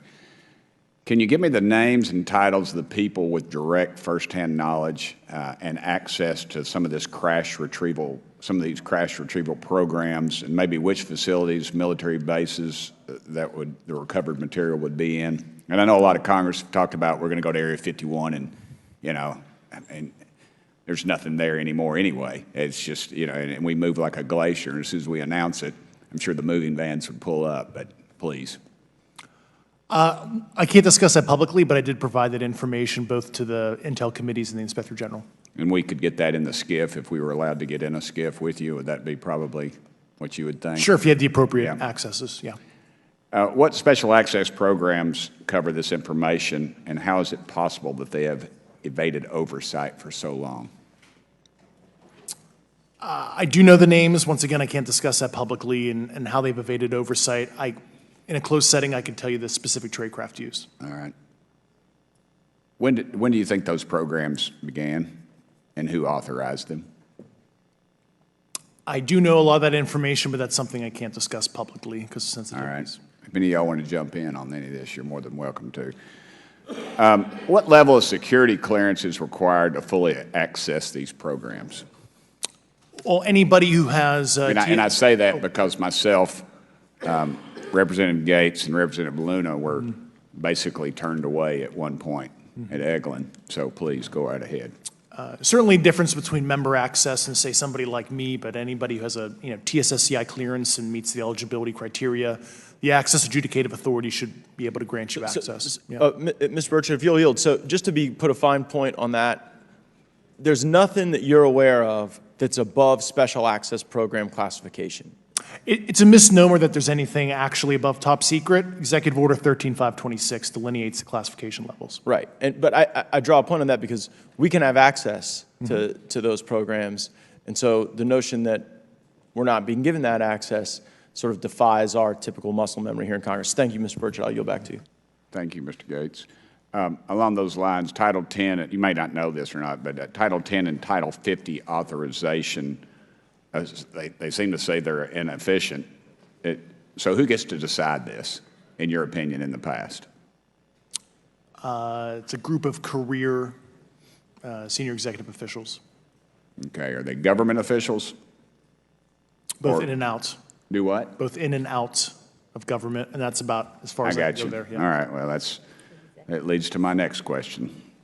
Which private corporations are directly involved in this program? How much taxpayer money has been invested in these programs, to your knowledge? I mean, we know we audit the Pentagon every year, and I've been here 5 years, and they failed the dadgum thing every year. They lose over $1 billion a year, we think, and I've told the Department of Defense maybe 60% of their assets are unaccounted for, whatever the heck that means. In the public sector, you go to jail for that kind of crap. So tell me. Yeah, I know when I'm $1 off of my DTS travel voucher, I get hammered, but it seems like it doesn't work the other way. If you sell over $600 worth of stuff on eBay now, you get a call from the IRS. So please, what corporations? Yeah, I don't know the specific metrics towards the end of your question. The specific corporations I did provide to the committees in specific divisions, and I spent 11 and a half hours with both Intel committees. So. Okay, has there been an active U.S. government disinformation campaign to deny the existence of unidentified aerial phenomena, and if so, why? I can't go beyond what I've already espoused publicly about that.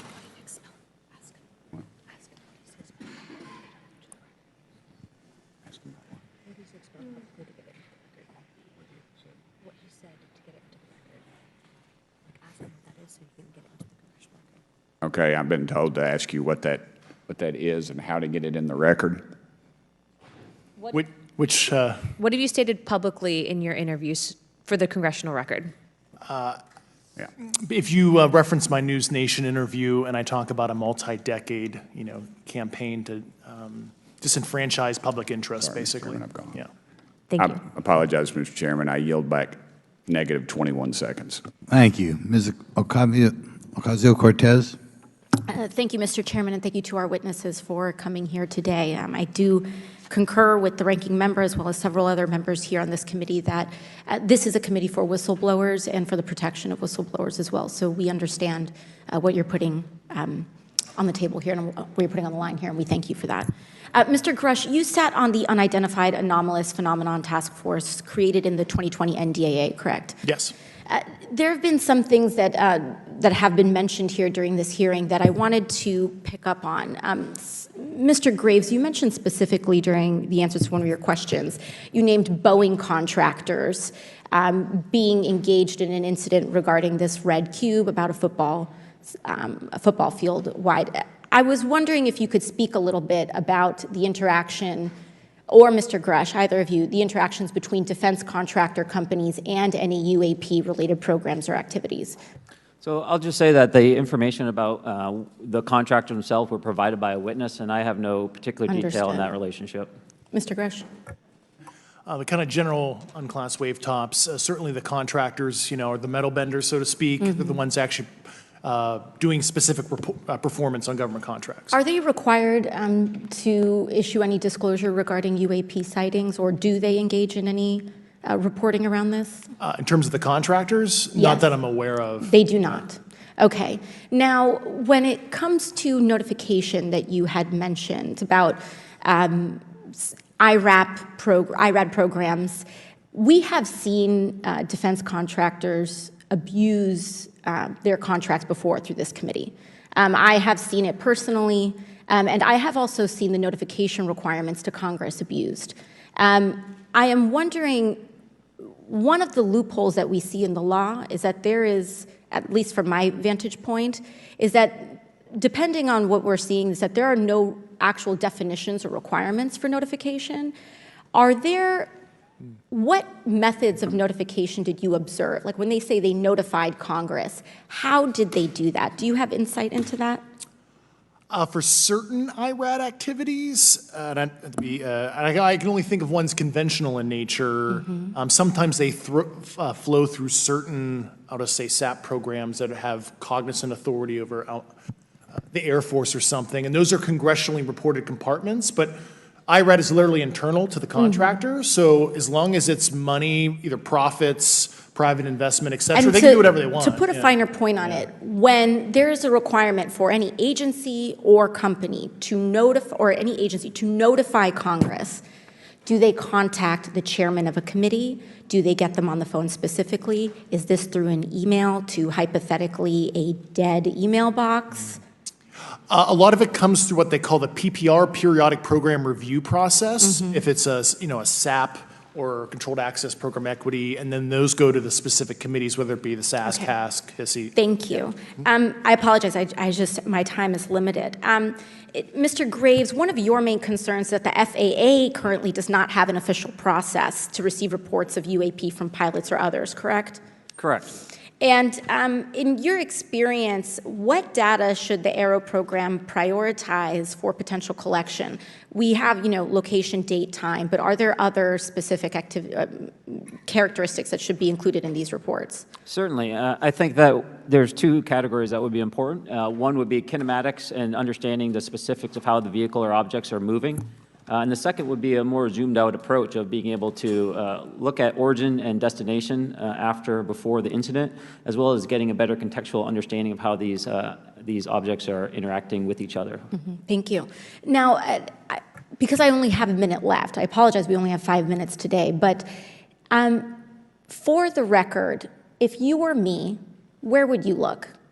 Titles, programs, departments, regions, if you could just name anything.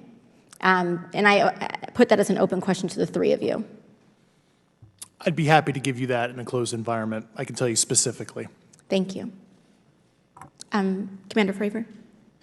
And I would say, and I've told people that you have to know where to look. They're not going to divulge it to you because of the classification levels. But if you know where to look and who to talk to, which is exactly what Mr. Grush can point you, then you have them. Okay. Mr. Graves? I was an operator, so I was depending on folks like Mr. Grush to do that homework. Okay. Thank you very much. I yield back to the chair. Mr. Biggs? Thanks, Mr. Chairman. I thank the witnesses for being here today. I'm over here. Thank you so much for being here. I want to get into specifics here, and a reason I'm going to go this way is because you've talked a bit about what I would call misdirection by official U.S. government with regard to UAPs, right? And so I'm going to get to that in a second. But last week, White House NSC spokesman John Kirby stated that UAPs are having an impact on our training ranges and need to be treated as a legitimate issue. Do you concur with his statements? That's for each of you. Yes. Yes. Yes. Okay.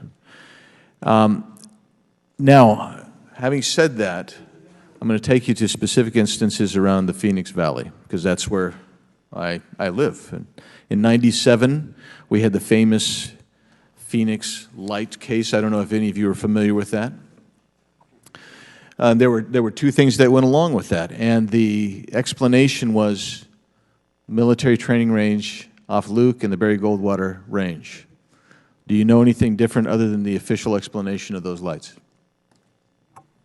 Only what's in the public vernacular about it. That was outside the scope of my duties. And if we wanted to, just my question along with my colleague from New York, Ms. Ocasio-Cortez, if we wanted to find out more about that, where would we go to find the files, and who would we address? And are you going to tell me we need to go to a SCIF so you can tell us in a SCIF?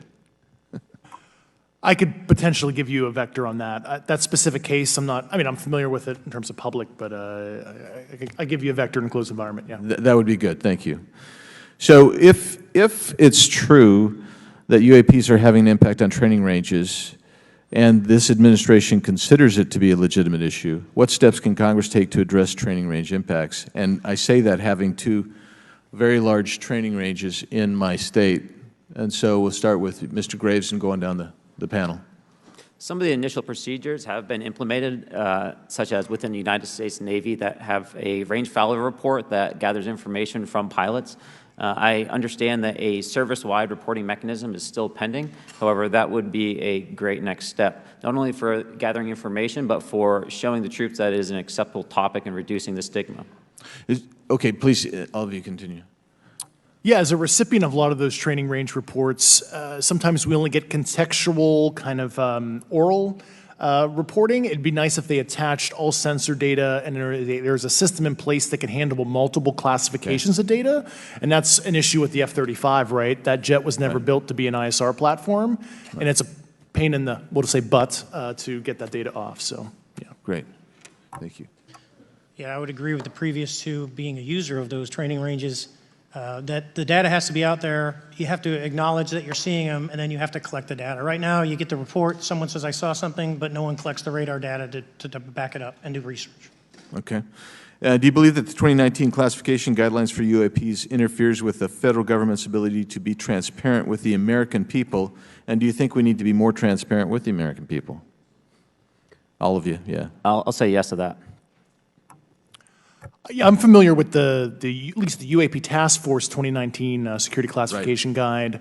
I think it's fair. I did actually help author that with the director. You got a bias that way then. But I will say, I'll call it a lazy attitude about declassifying videos. I mean, I've seen some of the videos of the recent shoot down, and I saw no reason that couldn't have been released as long as they mask some data. The American people deserve to see that imagery and full motion video. I would think, well, in my opinion, I will say things are overclassified. I know for a fact the video or the pictures that came out in the 2020 report that had the stuff off the East Coast, they were taken with an iPhone off the East Coast. A buddy of mine was one of the senior people there, and he said they were originally classified at TSSCI. And my question to him was, what's TSSCI about these? They're an iPhone literally off the vacapes. That's not TSSCI. So they're overclassified, and as soon as they do that, they go in a vault, and then you all have to look for them. Yeah, so with the overclassification, that may be one way. Are there other ways that the DOD or intelligence agencies are keeping this information from the American people or even from Congress? I think part of that has been not encouraging reporting. If the problem is not something that can be measured, it's not something that's going to be fixed. Okay, very good. Well, I'm out of time, and I thank you, Mr. Chairman, and I yield back. First of all, without objection, Representative Nick Langworthy of New York has waived on the subcommittee for purpose of questioning witnesses at today's subcommittee hearing. And then we go to Mr. Burleson. Thank you, Mr. Chairman. Appreciate you guys coming out today, testifying. Look, I've been here for 6 months, and I'm pretty skeptical. I don't trust anything in this town. And so I think that's because I'm from Missouri. You've got to show me, right? With that being said, there's been a lot of things that have been said in the public, Mr. Grush, and so I want to get down to, if we can, some specifics, right? So at one point you had said that there has been harmful activity or aggressive activity. Has any of the activity been aggressive, been hostile in your reports? I know of multiple colleagues of mine that got physically injured. And the activity, and I got to by UAPs or by people within the federal government? Both. Okay, Yeah. so there has been activity by alien or non-human technology and or beings that has caused harm to humans. I can't get into the specifics in an open environment, but at least the activity that I personally witnessed, and I have to be very careful here, because they tell you never to acknowledge tradecraft, right? So what I personally witnessed, myself and my wife, was very disturbing. Okay. One of my constituents actually sent this next question, and I figured I'd ask it since I had the same thought. You've said that the U.S. has intact spacecraft. You said that the government has alien bodies or alien species. Have you seen the spacecraft? I have to be careful to describe what I've seen firsthand and not in this environment, but I could answer that question behind closed doors. Yeah. And have you seen any of the bodies? That's something I've not witnessed myself. Okay, and so with that being said, and the other statement that has been made that was intriguing to me it's intriguing because my view has been that we are billions of light years away from any other system. And the concept that an alien species that's technologically advanced enough to travel billions of light years gets here and somehow is incompetent enough to not survive Earth or crashes is something that I find a little bit far-fetched. And with that being said, you have mentioned that there's interdimensional potential. Could you expound on that?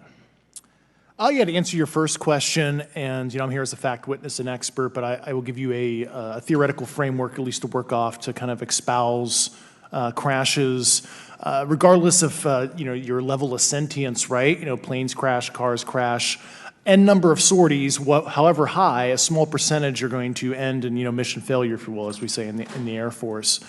And then in terms of multidimensionality, that kind of thing, the framework that I'm familiar with, for example, is something called the holographic principle. It derives itself from general relativity and quantum mechanics, and that is, if you want to imagine a 3D object such as yourself casting a shadow onto a 2D surface, that's the holographic principle. So you can be projected, quasi-projected from higher dimensional space to lower dimensional. It's a scientific trope that you can actually cross, literally, as far as I understand, but there's probably guys with PhDs that we could probably argue about that. But you have not seen any documentation that that's what's occurring? Only a theoretical framework discussion, yes. Okay. Okay. Occam's razor is that these aircraft, have they been identified that they are being produced by domestic, military and contractors? Is there any evidence that that's what's being recovered? Not to my knowledge, plus the recoveries predate a lot of our advanced programs that I previously am witting of, so. Would it be safe to say that there could be a scenario today where you have an aircraft that crashes because it's been involved in one program from one federal agency, but the agency that retrieves it is not aware of that program, and to them it appears alien in origin? I mean, that's a hypothetical situation. I'm not aware of any historical situation that would match that you described. So You're not aware, it has not happened that you're aware of? that I'm aware of. Thank you, Mr. Chairman. I yield back.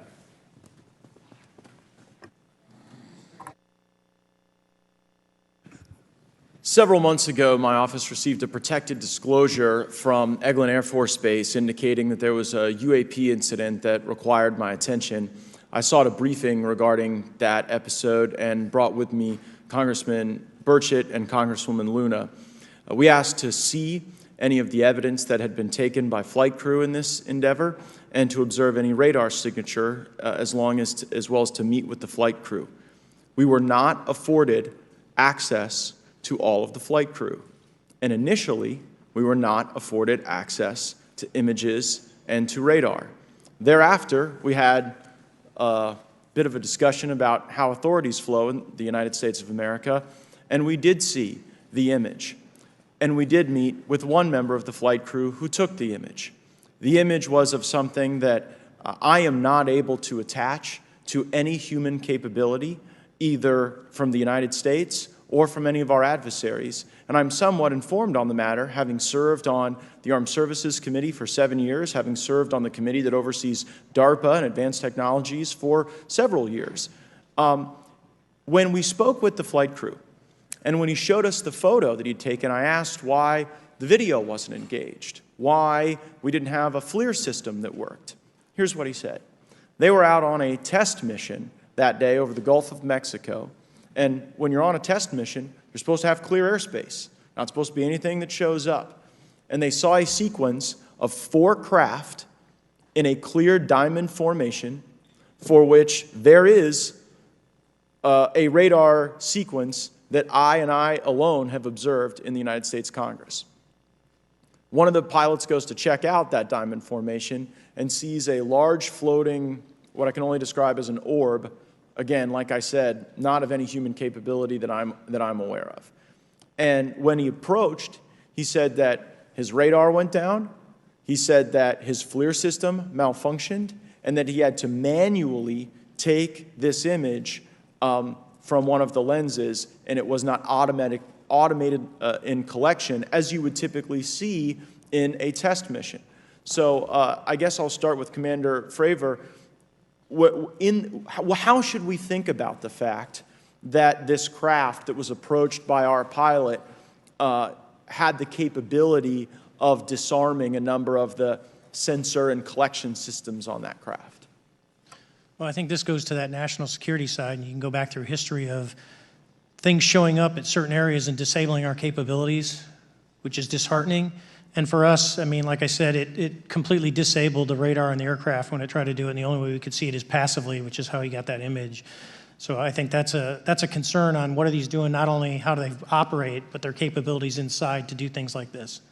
And how should we think about 4 craft moving in a very clear formation, equidistant from one another, in a diamond? In all of the phenomenon, perhaps, Mr. Grave, that you've analyzed, have we ever seen multiple craft in a single formation? I have one particular case, and that was during the gimbal incident. The recording on the AT FLIR system shows a single object that rotates. You hear the pilots refer to a fleet of objects that is not visible on the FLIR system, and that was something that I witnessed during the debrief as part of the radar data on the situational awareness page. I would like to add, however, Congressman, there's a small bit of anger, I would say, I would feel that those pilots are still facing that difficulty in reporting this topic, and they don't have the tools to be able to mitigate this issue. It just goes to show how serious this is and why this is such an important issue for our pilots and for our nation. It was stated explicitly to me by these test pilots that if you have a UAP experience, the best thing you can do for your career is forget it and not tell anyone. Because any type of reporting, either above the surface or below the surface, does have a perceived consequence to these people, and that is a culture we must change if we want to get to the truth. Mr. Chairman, I would observe that perhaps as we move forward from this hearing, there are some obvious next steps. Every person watching this knows that we need to meet with Mr. Grush in a secure, compartmentalized facility so that we can get fulsome answers that do not put him in jeopardy and that give us the information we need. Second, I would suggest that the radar images that were collected of this formation of craft out of Eglin Air Force Base, and specifically the actual image taken by the actual flight crew that we can actually validate, be provided to the committee, subpoenaed if necessary, so that we're able to track how to get this type of reporting and analysis done in a more fulsome way. That would be my recommendation, humbly, as a guest here of the Fine Oversight Committee. I yield back. Ms. Mays? Thank you, Mr. Chairman, and good morning to our witnesses who are testifying today. I want to thank each of you for being here to discuss a topic of grave importance to our national security. Earlier this year, a Chinese spy balloon was shot down off the coast of my home state of South Carolina. Since the Roswell incident in 1947, many Americans have wondered about the dangers of unknown objects crisscrossing our skies. Whether these are UAPs or weather phenomena, advanced technology from American allied or enemy forces, or something more out of this world. So my first question, I have several questions, and if we can just be quick on these first two, I'm going to ask each of you the same question, and then I'll get to each of you individually. The first one, when you reported your experiences with a UAP, did any of you face any repercussions with your superiors, yes or no? No. No. I've actually never seen anything personally, believe it or not. So. All right. And then do you believe there's an active disinformation campaign within our government to deny existence of UAPs, yes or no? I don't have an answer to that. As previously stated publicly, yes.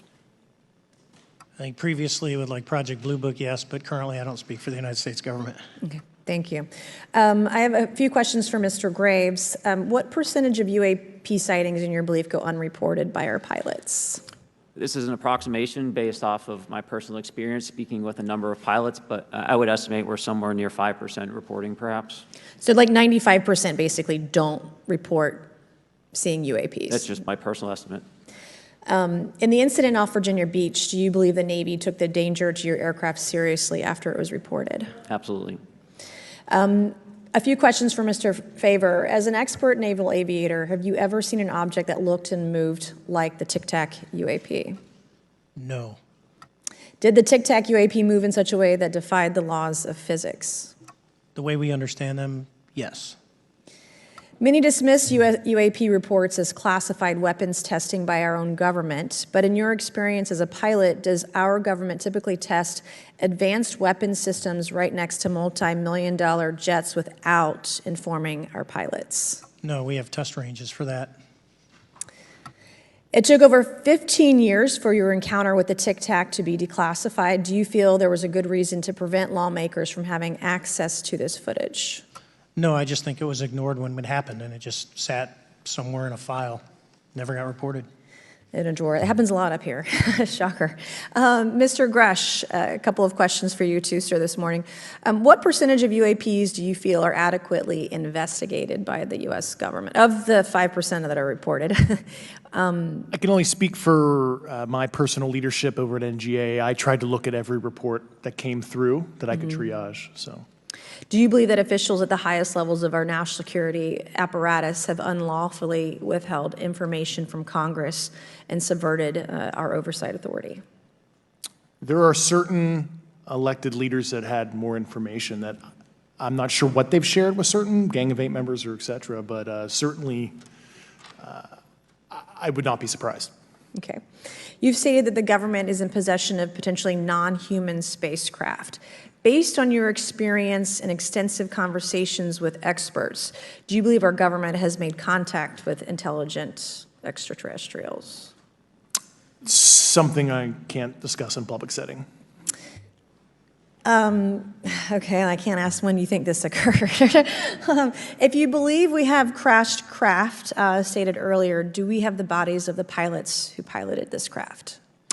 As I've stated publicly already in my News Nation interview, biologics came with some of these recoveries, yeah. were they, I guess, human or non-human biologics? Non-human, and that was the assessment of people with direct knowledge on the program I talked to that are currently still on the program.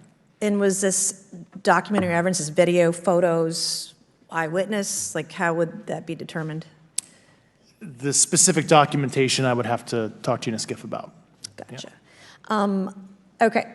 So, and you may or may not be able to answer my last question, and maybe we get into a skiff at the next hearing that we have, but who in the government, either what agency, sub-agency, what contractors, who should be called into the next hearing about UAPs, either in a public setting or even in a private setting? And you probably can't name names, but what agencies or organizations, contractors, et cetera, do we need to call in to get these questions answered, whether it's about funding, what programs are happening, and what's out there? I can give you a specific cooperative and hostile witness list of specific individuals that were in those. And how soon can we get that list? I'm happy to provide that to you after the hearing. Super. Thank you. And I yield back. Okay, now we have Mr. Langworthy. Is he here? Okay. Thank you very much. I'd like to thank all of the witnesses for being here today to discuss this very unique topic. And I'd like to jump right into my questions, if you don't mind. Commander Fravor, can you briefly describe your background? Yeah, I was an enlisted Marine, Naval Academy graduate, Navy, flew for 18 years, got a master's from University of Houston, and I've worked in the private sector for the last, 16 years, 17 years. I do a lot of defense work. So. Really gold-plated credentials. Commander Fravor, we have all seen the floating Tic Tac video that you engaged with on November 14th, 2004. Can you briefly talk about why you were off the coast of San Diego that day? Yeah, we were at a workup with all the battle groups, so we integrate the ships with the carrier, the air wing with the carrier, and we start working. So we were doing an air-to-air defense to hone not only our skills, but those of the USS Princeton when they had been tracking them for 2 weeks. The problem was that there was never manned aircraft airborne when they were tracking them, and this was the first day, and unfortunately, we were the ones airborne and went and saw it. Do you remember the weather that day? Was it cloudy or windy or anything out of the ordinary on the Pacific coast? It was actually, if you're familiar with San Diego, it was a perfect day, light winds, no whitecaps, clear skies, not a cloud. It was, for flying, it was the best. Now, is it true that you saw, in your words, a 40-foot flying Tic Tac shaped object?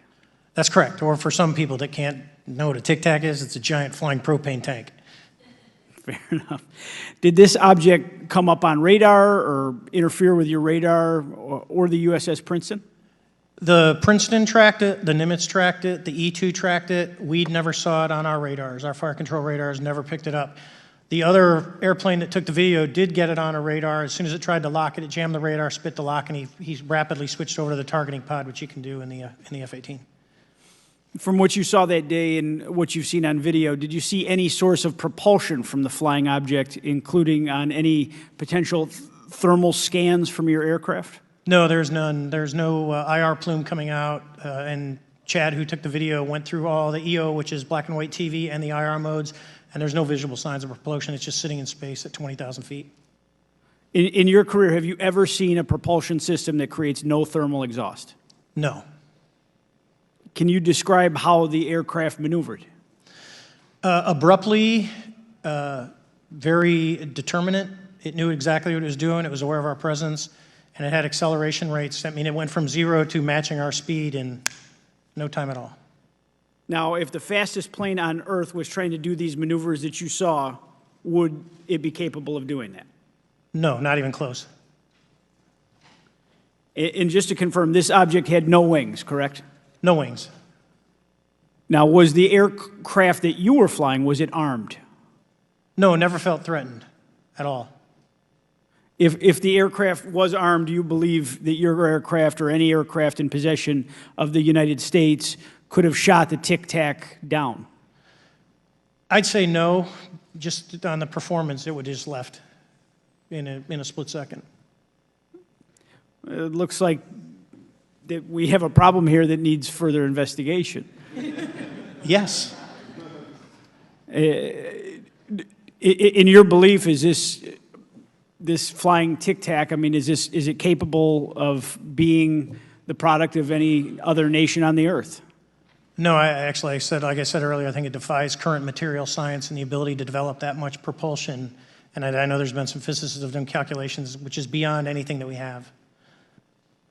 Well, either the United States has an adversary here in this world that we don't know, or we really have some serious investigations to do. I really appreciate you being here. Is there anything else about the November 14th, 2004 incident that you think is important for this committee to know that you haven't been asked here today? No, it's been said it's probably the most credible UFO sighting in history based on all the sensors that were tracking it, and then for us to get visual and to go against the naysayers that it's something on the screen or whatever. I mean, there's 4 sets of human eyeballs. We're all very credible. Of the 6 of us that were involved in the thing, including the video, every one of us is going to do 20-plus years in the military in very responsible positions. So I'd say the world needs to know that. It's not a joke. Well, thank you very much for your testimony here today for all of you, and I yield back, Mr. Chairman. Mr. Ogles. Thank you, Mr. Chairman, and thank you all for being here and the courage it took to come forward and again, the sacrifice that each of you have made. I serve on the National Security Subcommittee for the Financial Services Committee, so I really want to stay in the national security lane, if I may. So when we think about traditional adversaries and both us towards them and them towards us, we probe their capabilities. We look for weaknesses, and we collect that data, that reconnaissance for in the event we need it in the future. For each of you, yes or no question, based off of your own experience or the data that you've been privy to, is there any indication that these UAPs could be essentially collecting reconnaissance information? Mr. Graves? Yes. Mr. Grush? Fair assessment, yeah. Mr. Fravor? Very possible. Again, in the national security vein, is it possible that these UAPs would be probing our capabilities? Yes or no, Mr. Graves? Yes. Grush? Yes. Fravor? Definitely. Is it possible that these UAPs are testing for vulnerabilities in our current systems? Yes. Yes. Possible. Do you feel, based off of your experience and the information that you've been privy to, that these UAPs provide an existential threat to the national security of the United States? Mr. Graves? Potentially. Yes, sir, potentially. Same answer, potentially. Yeah, I'd say Fravor. definitely, potentially. Mr. Graves and Fravor, in the event that your encounters had become hostile, would you have had the capability to defend yourself, your crew, your aircraft? Absolutely not. Sir? No. Is, based off of the information that you've been privy to, is there any indication that these UAPs are interested in our nuclear technology and capabilities? Yes. By external observation, sure, that could be a fair assessment, yeah. Yes. Is there any indication that the Department of Energy is involved in UAP data collection and housing? I don't have an answer. I can't confirm or deny that in a public setting. And could you do it in a secure setting? Yes. Mr. Fravor? No, I don't know.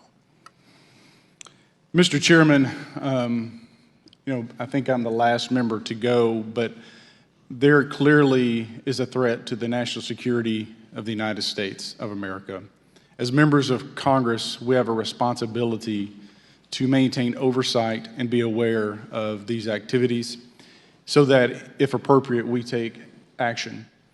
I would encourage the chairman to demand that we have any and all, but in particular Mr. Grush, talk to us in a skiff. And if that access is denied, I will personally volunteer to initiate the Holman Rule against any personnel or any program or any agency that denies access to Congress. Mr. Chairman, with that, I will yield the remainder of my time to my fellow colleague from Tennessee, Mr. Burchett. Thank you, Mr. Chairman. Thank you, Mr. Ogles, for the great questions, brother. Mr. Grush, I might have asked this before, but I want to make sure. Do you have any personal knowledge of someone who's possibly been injured working on legacy UAP reverse engineering? Yes. Okay. How were they injured? Was it is it something like a radioactive type situation or something we didn't understand? I've heard people talk about Havana syndrome type incidences. What was your recollection of that? I can't get into specifics, but you can imagine assessing an unknown unknown. There's a lot of potentialities you can't fully prepare for. How do you think we ought to handle UAP whistleblower complaints like yours in the future? Yeah, there was some issue with mine. So, PPD-19 process, it goes to the Intel committees, either through PPD-19 or ICD-120. There's not a good way for the Intelligence Community Inspector General to provide that to other committees. And I asked my information to be sent to the House and Senate Armed Services Committee because there are Title X equities at play, but there was no smooth process to do so. Yeah. That's a trash can. Are you aware of any individuals that are participating in reverse engineering programs for non-terrestrial craft? Personally, yes. Do you know any that would be willing to testify if there were protections for them? Certainly closed door and assurances that breaking their NDA, they're not going to get administratively punished for so. Yeah. I yield, Mr. Chairman. Thank you. I'm going to do something a little bit out of the ordinary here. We're going to give 3 people a chance at an additional 3 minutes. So, Mr. Burchett, do you want to keep going? Why don't you come back to me, Mr. Chairman? Ms. Luna, if she's is she on that list? Sure. Chairman, I'd like to submit for the record an article by News Nation, and it follows Mr. Grush's full interview for the record. Without objection. Thank you. Mr. Grush, why is it that you refer to the phenomenon as non-human intelligence? Why deviate from the basis of extraterrestrial life? I think the phenomenon is very complex, and I like to leave an open mind analytically to specific origin. When you say specific origin, are you referring, can you elaborate on that for those that might not? If it's a traditional extraterrestrial origin or something else that we don't quite understand from either a biological or astrophysics perspective, I just like to keep an open mind on what it could be, Okay, and referring to your News Nation interview, you had referenced specific treaties between governments. Article 3 of the Nuclear Arms Treaty with Russia identifies UAPs. It specifically mentions them. To your knowledge, are there safety measures in place with foreign governments or other superpowers to avoid an escalatory situation in the event that a UAP malevolent event occurs? Yeah, you're referring to actual a public treaty in the UN Register. It's funny you mentioned that. Yeah, the Agreement on Measures to Reduce the Risk of Outbreak of Nuclear War signed in 1971. Unclassified treaty, publicly available.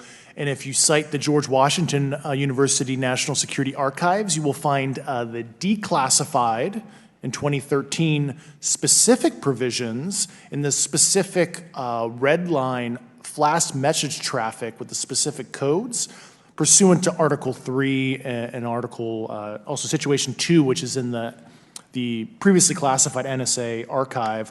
What I would recommend, and I tried to get access, but I got a wall of silence at the White House, was those specific incidents when those message traffic was used. I think some scholarship on that would open the door to a further investigation using those publicly available information.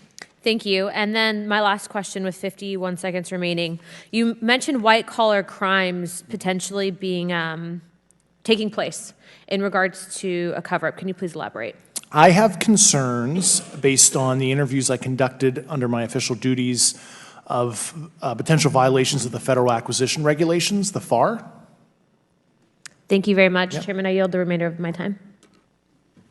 Okay, we'll go to Mr. Raskin for 3 minutes.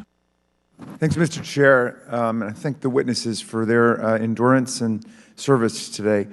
Mr. Fravor, you've described your episode in detail now, and you call it the most credible UFO sighting in history. But I wonder, was this the first time that you encountered a UFO or a UAP in 2004? Yes. And what was your general attitude or perspective on the UFO discussion before that happened? I never felt that we were alone with all the planets out there, but I wasn't a UFO person. I wasn't watching History Channel and MUFON and all that.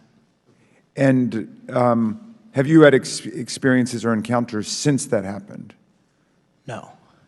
And so have you formed any general conclusions about what you think you experienced then? Yes, I think what we experienced was, like I said, well beyond the material science and the capabilities that we had at the time, that we have currently, or that we're going to have in the next 10 to 20 years. Very good. Mr. Grush, you've been able to answer in great detail on certain questions, and then other things you say you're not able to respond to. Can you just explain where you're drawing the line, and what's the basis for that? Yeah, based on my DOPSR security review and what they've determined that is unclassified.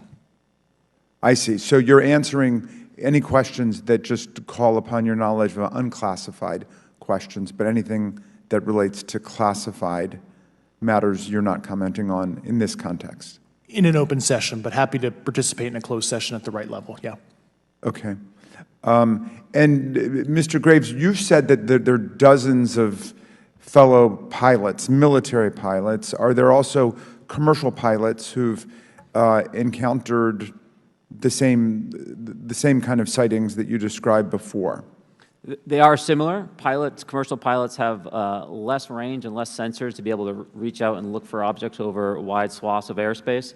And so pilots are seeing them, commercial pilots are seeing them, and they're typically closer, and the range of what they're seeing is pretty large. What is the most vivid, concrete sighting with the naked eye of the objects that you described before, the cube-like objects? Certainly. I think the most vivid sighting of that would have been near midair that we had at the entrance to our working area. One of these objects was completely stationary at the exact entrance to our working areas, not only geographically but also at altitude. So it was right where all the jets are going, essentially, on the eastern seaboard. The two aircraft flew within about 50 feet of the object, and that was a very close visual sighting. And you were in one of the aircraft? I was not. I was there when the pilot landed. He canceled the mission after, and I was there. He was in the ready room with all his gear on, with his mouth open, and I asked him what the problem was, and he said he almost hit one of those darn things. He said he was 50 feet away from it? Yes, sir. And his description of the object was consistent with the description you gave us before? A dark gray or a black cube inside of a clear sphere. Inside of a clear sphere? Yes. And with no self-evident propulsion system? No wings, no IR energy coming off of the vehicle, nothing tethering it to the ground. And that was primarily what we were experiencing out there.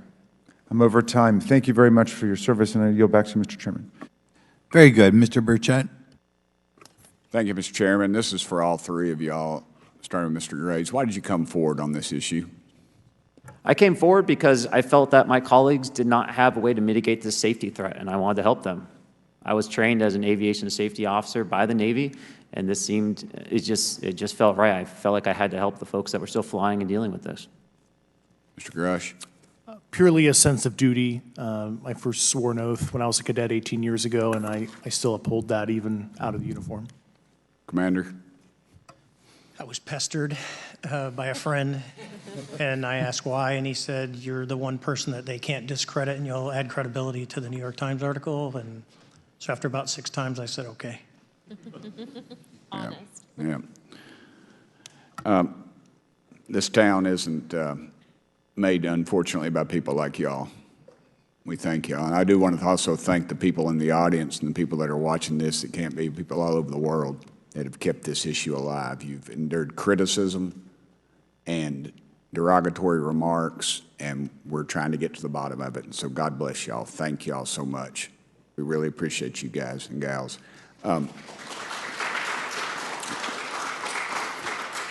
That's why we need term limits. Y'all keep clapping, us politicians just keep talking. So let me ask y'all, how can the public contribute to UAP reporting, and what avenues you think are available to the public to report these sightings? Well, right now, I don't think there is a lot of public options for every man to be able to report on this. I think even for professionals that have sensor data that are seeing these on a regular basis, they're still hesitant to come forward. And so for the general public, I think encouraging the conversations that we're having today, looking for technology solutions that can be distributed so that objective data can be gathered is the first place to go. Mr. Grush? I'll just touch on the whistleblower side of it. I do encourage, current and former military, intelligence community, and industry contractors to come forward in a legal way, either through the IC or DoD or whatever the cognizant IGs are, to lead, join me in this discussion. Commander, and I guess I should say this for the record. My daddy was United States Marine Corps, 1st Marine Division, so. Hoorah. Yes, sir. He was old school, him and Chesty Puller on Peleliu, so thank you, wow. brother. Wow. Yes, sir. I'm not anything like my daddy. He was incredible. I'm very mediocre, to say the least, but go ahead. You seem to be doing fine. Yeah. For me, I was an accident investigator, so the biggest thing that you learn, and I think that witnesses need to do is, one, don't try and make the fish bigger than it was. Stick to the facts, write it down, and don't speculate what you think it is because it will sway your decision. Just write the facts down. We can get all the facts together and we can start to investigate and get a real honest story instead of it was this big. Thank you all, and I want to thank everybody. We made history today. Mr. Chairman, I yield. Thank you much, Mr. Garcia. Thank you. I know now we're going to be making some closing remarks, and so I just wanted to say a few things. First, to our witnesses, I want to thank all of you for being here with us today. I know that it takes a lot of courage. You're telling really important information to this committee, and I just want to thank you also for all three of you, your service to our country. I also want to just note that today's hearing was both important but also serious, and I want to thank our subcommittee chairman, Mr. Grothman, I think for running a very fair and substantive hearing. I do want to thank the committee staff on both sides for the amount of work that it took to put this hearing in place, and certainly to all the members that have been involved in this issue prior to the hearing. I also want to note for our witnesses and for the public that I'm a freshman member of Congress, and I've only been here for 7 months, but this is by far the most bipartisan conversation and discussion that I have seen happen in the Congress. And I think that a topic of this significance as it relates to our national security, as it relates to information that we're trying to gather for the American public, does bring people together, and I think that's been really great to see. I think it's also important to note for the public, today in our hearing, we had on our side also both our full ranking member, which is Mr. Raskin, and our vice ranking member, which is Ms. Ocasio-Cortez, both here at our hearing. I think it shows the importance and seriousness that our side of the aisle is taking to this important hearing, but also to the broader issue as it relates to working with our Republican counterparts on this committee. I want to additionally add that I think it's really important that we have and continue these discussions and these hearings. Clearly, there's a lot of information that we don't know, but it's also very clear that we have to continue our investigation and accountability on asking the right questions and ensuring that they're part of the public record. One thing that was important today is some folks might wonder, why are we asking questions that might already be out there or that have been asked before? It's important that they're asked and put into the public record as it relates to this committee. And so I want to thank you for, answering some questions multiple times. I know, not just in maybe meetings you had with some members, but also here in the public. Let me also just add an additional note that it's important also that our friends in the media and those that are not just reporting on this hearing, but that have reported on this topic and that may in the future, the media has an important role in this process. And it's very important that the media engages, does independent investigation, and reports on not just what happened today, but what they see independently as what is happening around UAPs in the broader community. That is also an important public benefit that we have in trying to get the information and the facts as it relates to this. Let me also just say finally that as a teacher and an educator and a longtime teacher and researcher, that I also really believe in following facts, in doing your homework, and in making sure that you follow science as we try to get as most information as possible. And so I want to thank you all for agreeing to do that today. Transparency is a cornerstone of government. We live in a vast galaxy, a lot of unanswered questions, and thank you all for being here today. Mr. Chairman. Thank you. I'd like to one more time thank Mr. Burchett and Ms. Luna for bringing this to our attention. It's a topic that has interested me since I was in school. It was a very illuminating hearing. Obviously, I think several of us are going to look forward to getting some answers in a more confidential setting. I assume some legislation will come out of this. Sure. I apologize, Mr. Chairman. I need to compliment the folks in my office that did a lot of the work on this. Rachel and Noah sitting behind me here. They're very quiet and humble, but if without them, this thing would not have come off like it did, so I apologize. Thank you. I think we're going to want to look into what we can do to make more of this information public. I think there's certainly a time period after which it should always be made public, and people have been concerned about these issues, like I said, since I was in high school. But in any event, I'd like to thank everybody who was here, sticking through the entire hearing. Without objection, the members will have 5 legislative days to submit materials and to submit additional written questions for the witnesses, which will be forwarded to the witnesses for their response. If there's no further business,